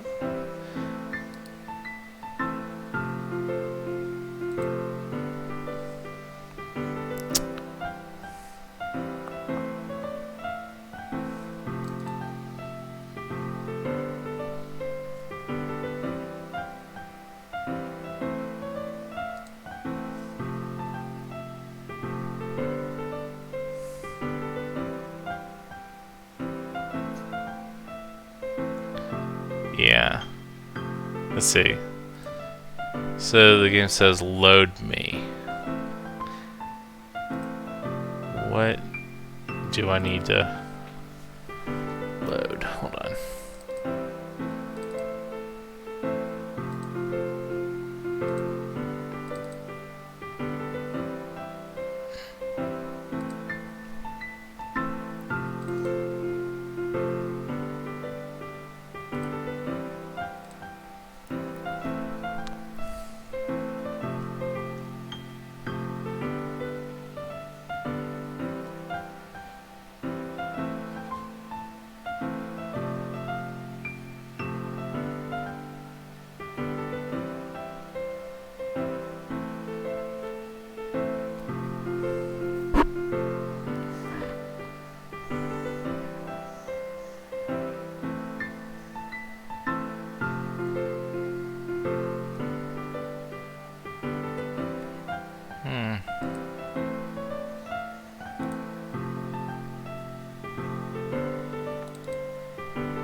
Maybe I don't need to do anything like this yet.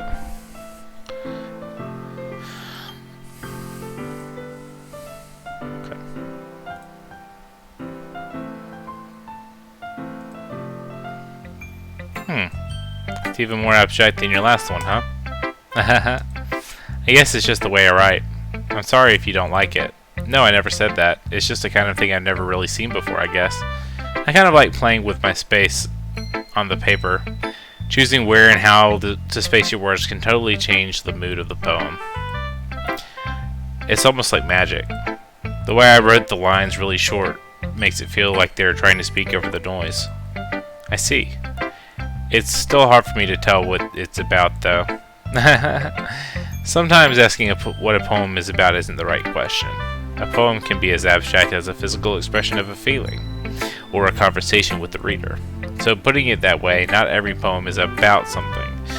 Anyway, here's Monica's writing tip of the day. Sometimes you'll find yourself facing a difficult decision.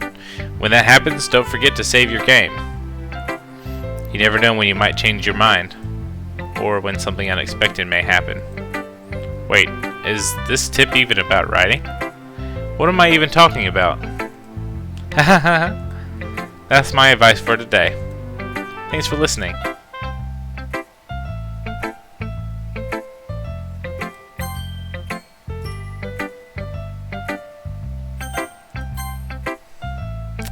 Yeah.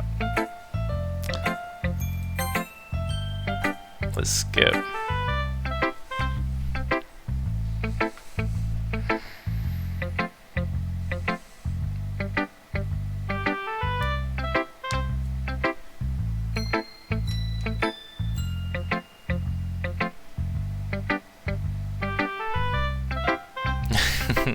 See, I told you it's gonna start getting good.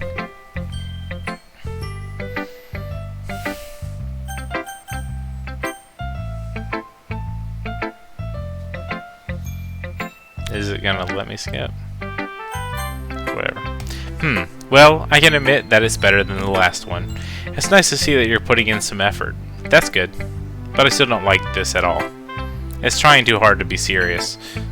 What do you mean by that? Poems don't need to be all deep sounding to express something. It's going to just sound like you're forcing it unless you really don't suck at it. Honestly, don't bother trying to write poems like this until you're on Yuri's level. Natsuki stopped short all of a sudden. Don't tell me, huh? You're not just trying to impress Yuri, are you?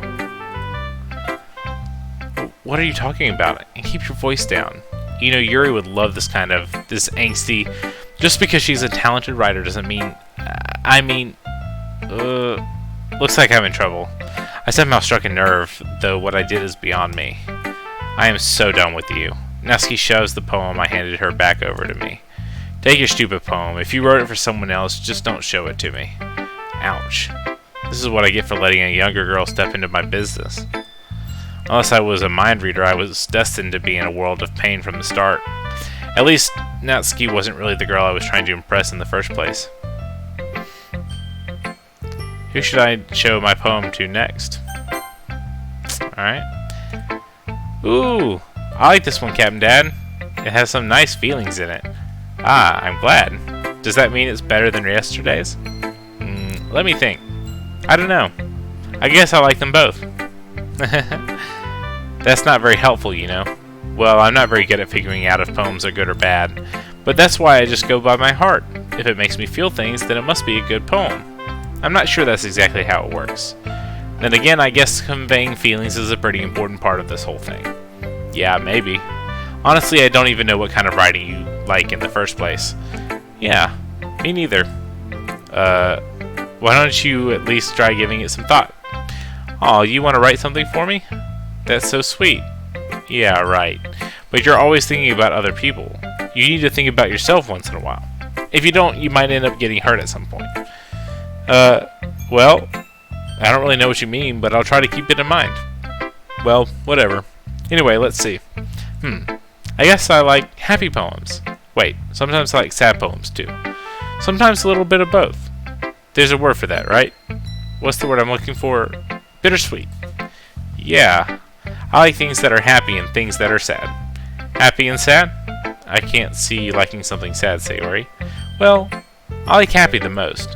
But sometimes when you have a little rain cloud in your head, a sad poem can help give the rain cloud a little hug and make a nice happy rainbow. Sayori, that's unexpectedly poetic. Huh? It is? Maybe I'm getting better at expressing my feelings after all. Thanks, Cat and Dad. I should go write that down then.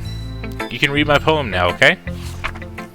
Bottles. I pop off my scalp like the lid of a cookie jar. It's the secret place where I keep all my dreams.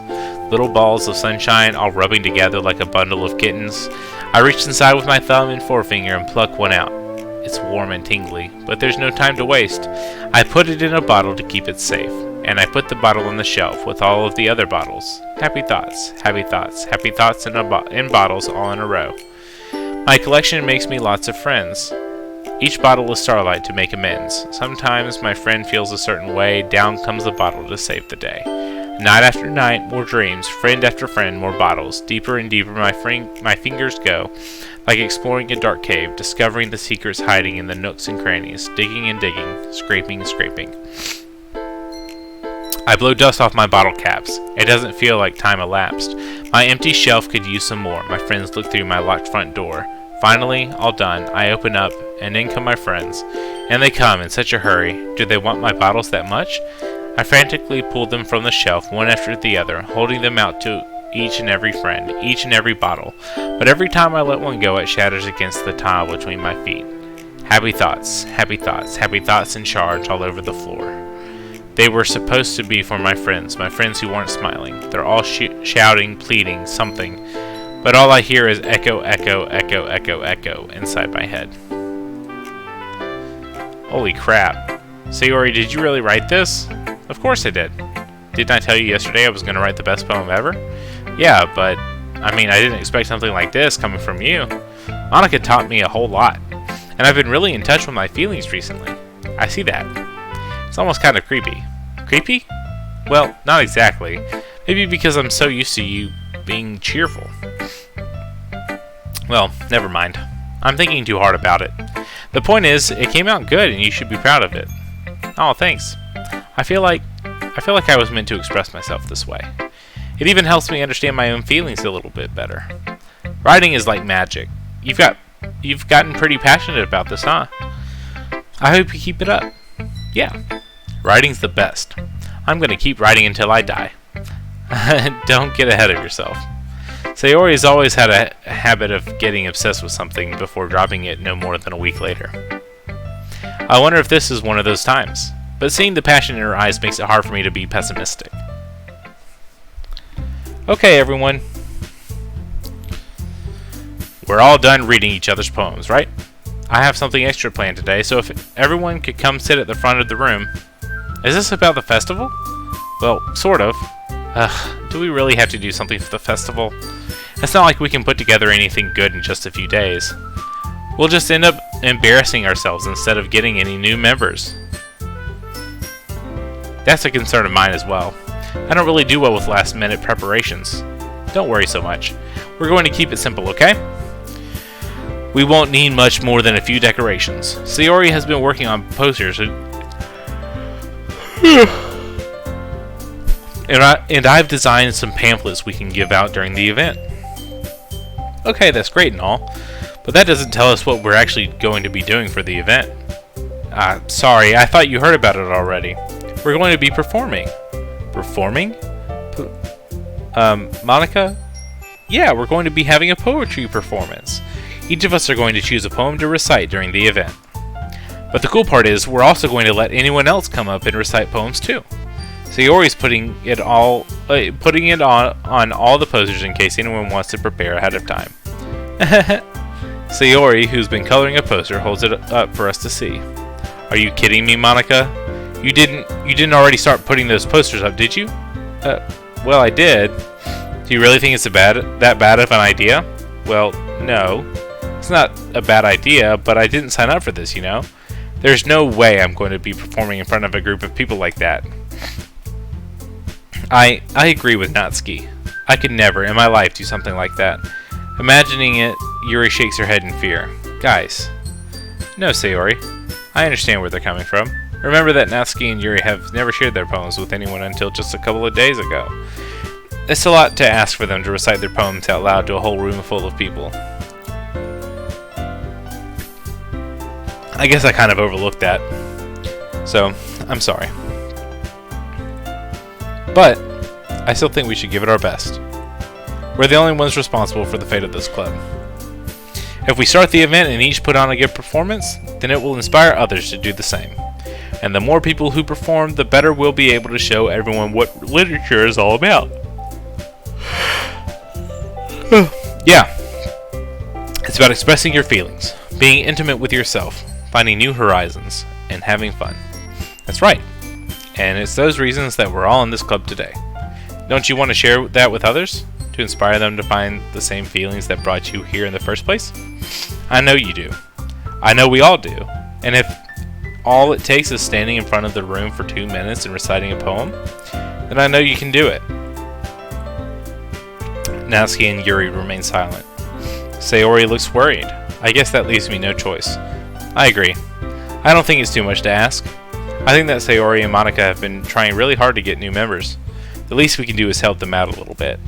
Well, maybe, but it looks like Natsuki doesn't have any arguments left. Okay, fine. I guess I'll just have to get it over with. Alright. Whew. Thanks, Natsuki. What about you, Yuri? Yuri dejectedly glances around at everyone else's expectant faces. Sigh. I guess I don't really have a choice. That's everyone. You're the best, Yuri. This club is seriously going to be the death of me. Oh gosh. You'll be fine, Yuri. But anyway, let's move on to the main event. I want each of you to choose a poem of yours. We're going to practice reciting them in front of each other. No way. Monika, this is too sudden. Well, if you can't recite your poem in front of the club, how do you expect to do it in front of strangers? Oh no. Don't worry. I'll start off to help everyone feel a little more comfortable. Can I go next? Of course. Now let's see. Monika flips through her notebook to the specific poem she has in mind for herself. She then stands behind the podium. The title of this poem is The Way They Fly. Monika begins reciting her poem. Her clear, confident voice fills the room. More than that, her inflection is pristine. She knows exactly how to apply emotion behind each line she recites, bringing the words to life. Is this something she's done before, or is she simply a natural? I glance around me. Everyone has their eyes on Monika.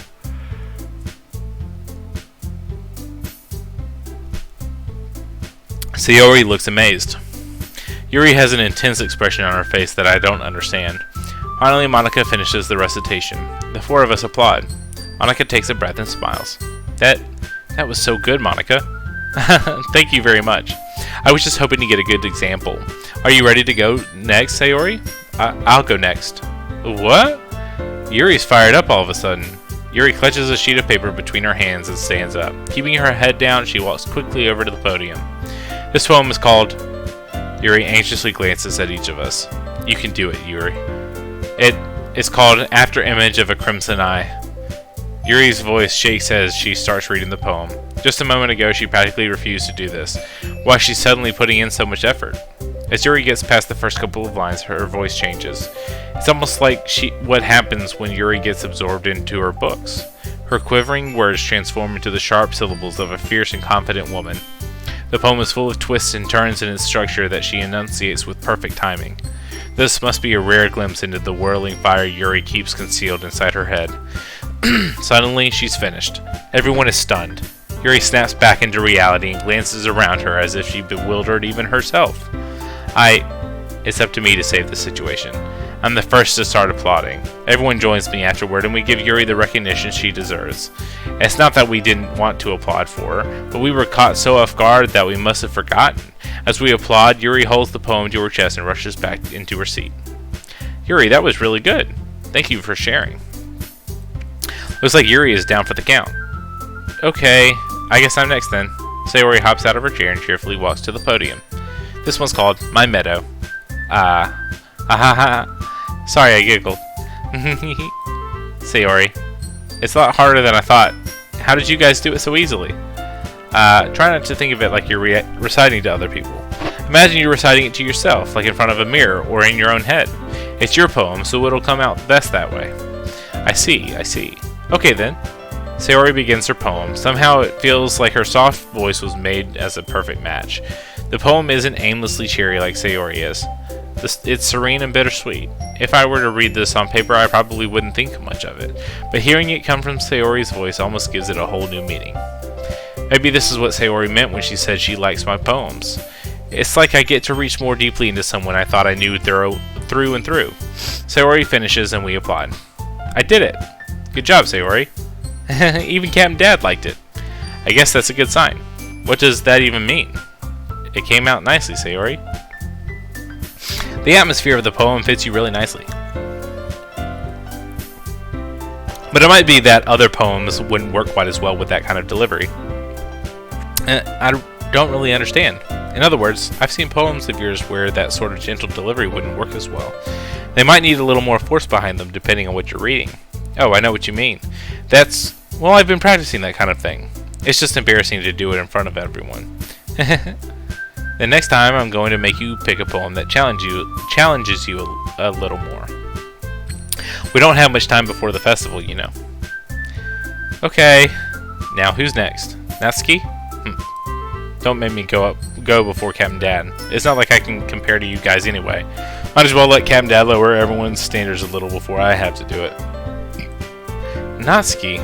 It's fine. I might as well get it over with. Damn, Natsuki is hating. She is hating over there. But it's not like I have much of a selection of what to read. I'll just have to go with what I wrote for today. I stand up and step in front of the podium. Everyone has their eyes on me, making me feel terribly awkward. I recite my poem. Since I'm not exactly confident in my own writing, it's hard to put energy into it. Despite that, once I finish, I receive applause anyway. I'm sorry I'm not really as good as everyone else. Don't worry about it so much. I think it's less about your abilities and more about your lack of confidence in your writing. That's something that'll improve over time, though. Yeah, maybe. Alright then. That just leaves you, Natsuki. Yeah, I'm going. Natsuki begrudgingly gets out of her seat and makes her way to the podium. The poem is called... Why are you all looking at me? Because you're presenting.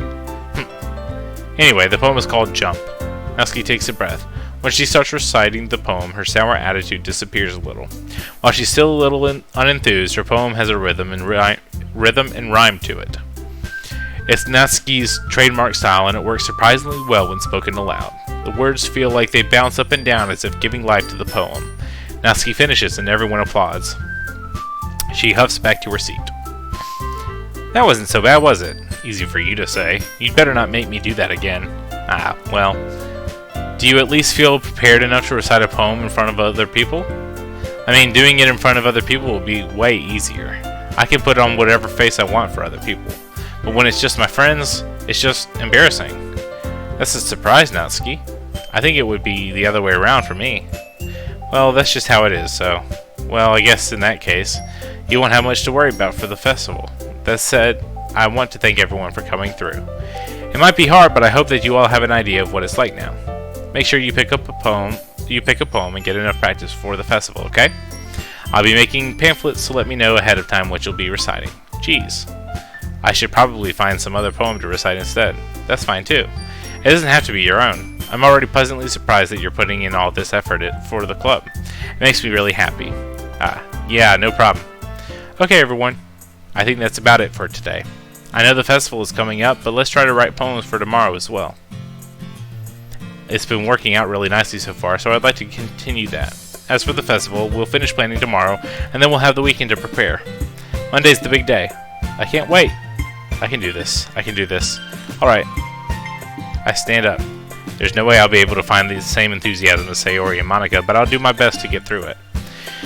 If it's for the sake of the club, and impressing Monica, then I'll have to do my best. Ready to go, Sayori? Yep. Look at you two always going home together like that. It's kind of adorable, isn't it? Jeez, guys. Don't make such a big deal out of it. It must be a little nice, though. Well, how am I supposed to respond to that?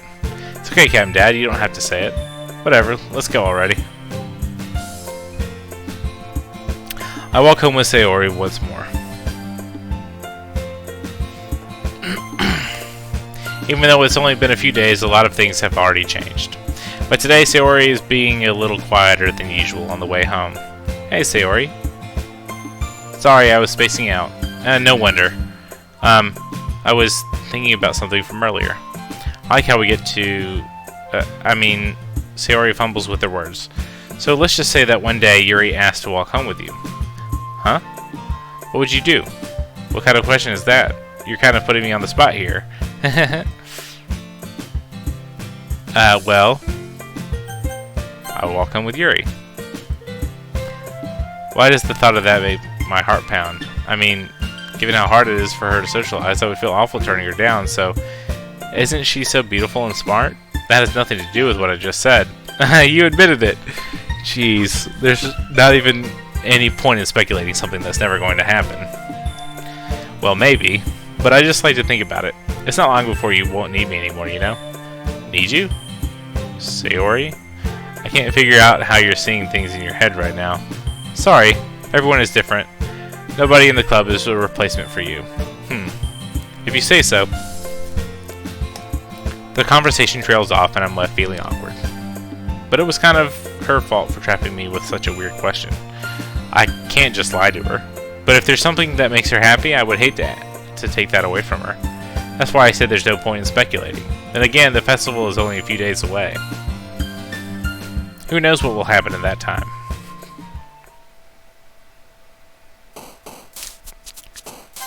Nope.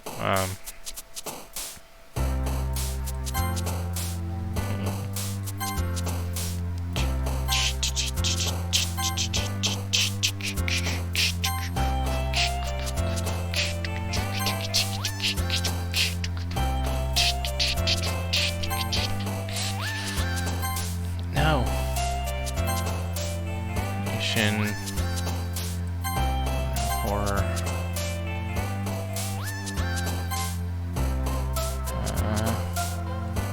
No. No. Stable. Controllable. Frightening. Philosophy. Disoriented. Alright, I think I'm gonna save it here. Hopefully we'll get into some of the horror stuff next time. But because I promised you some horror, let's check out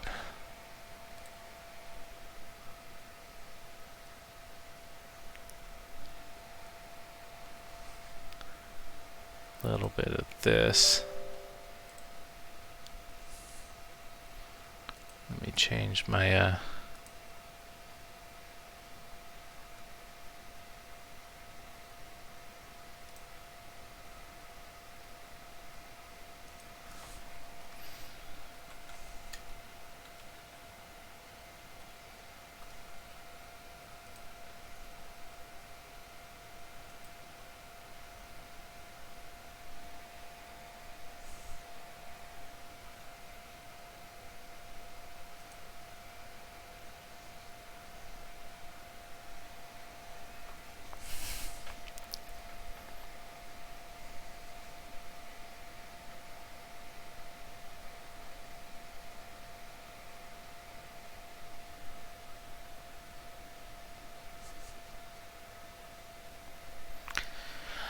maybe play a little bit of this since I promised you some horror.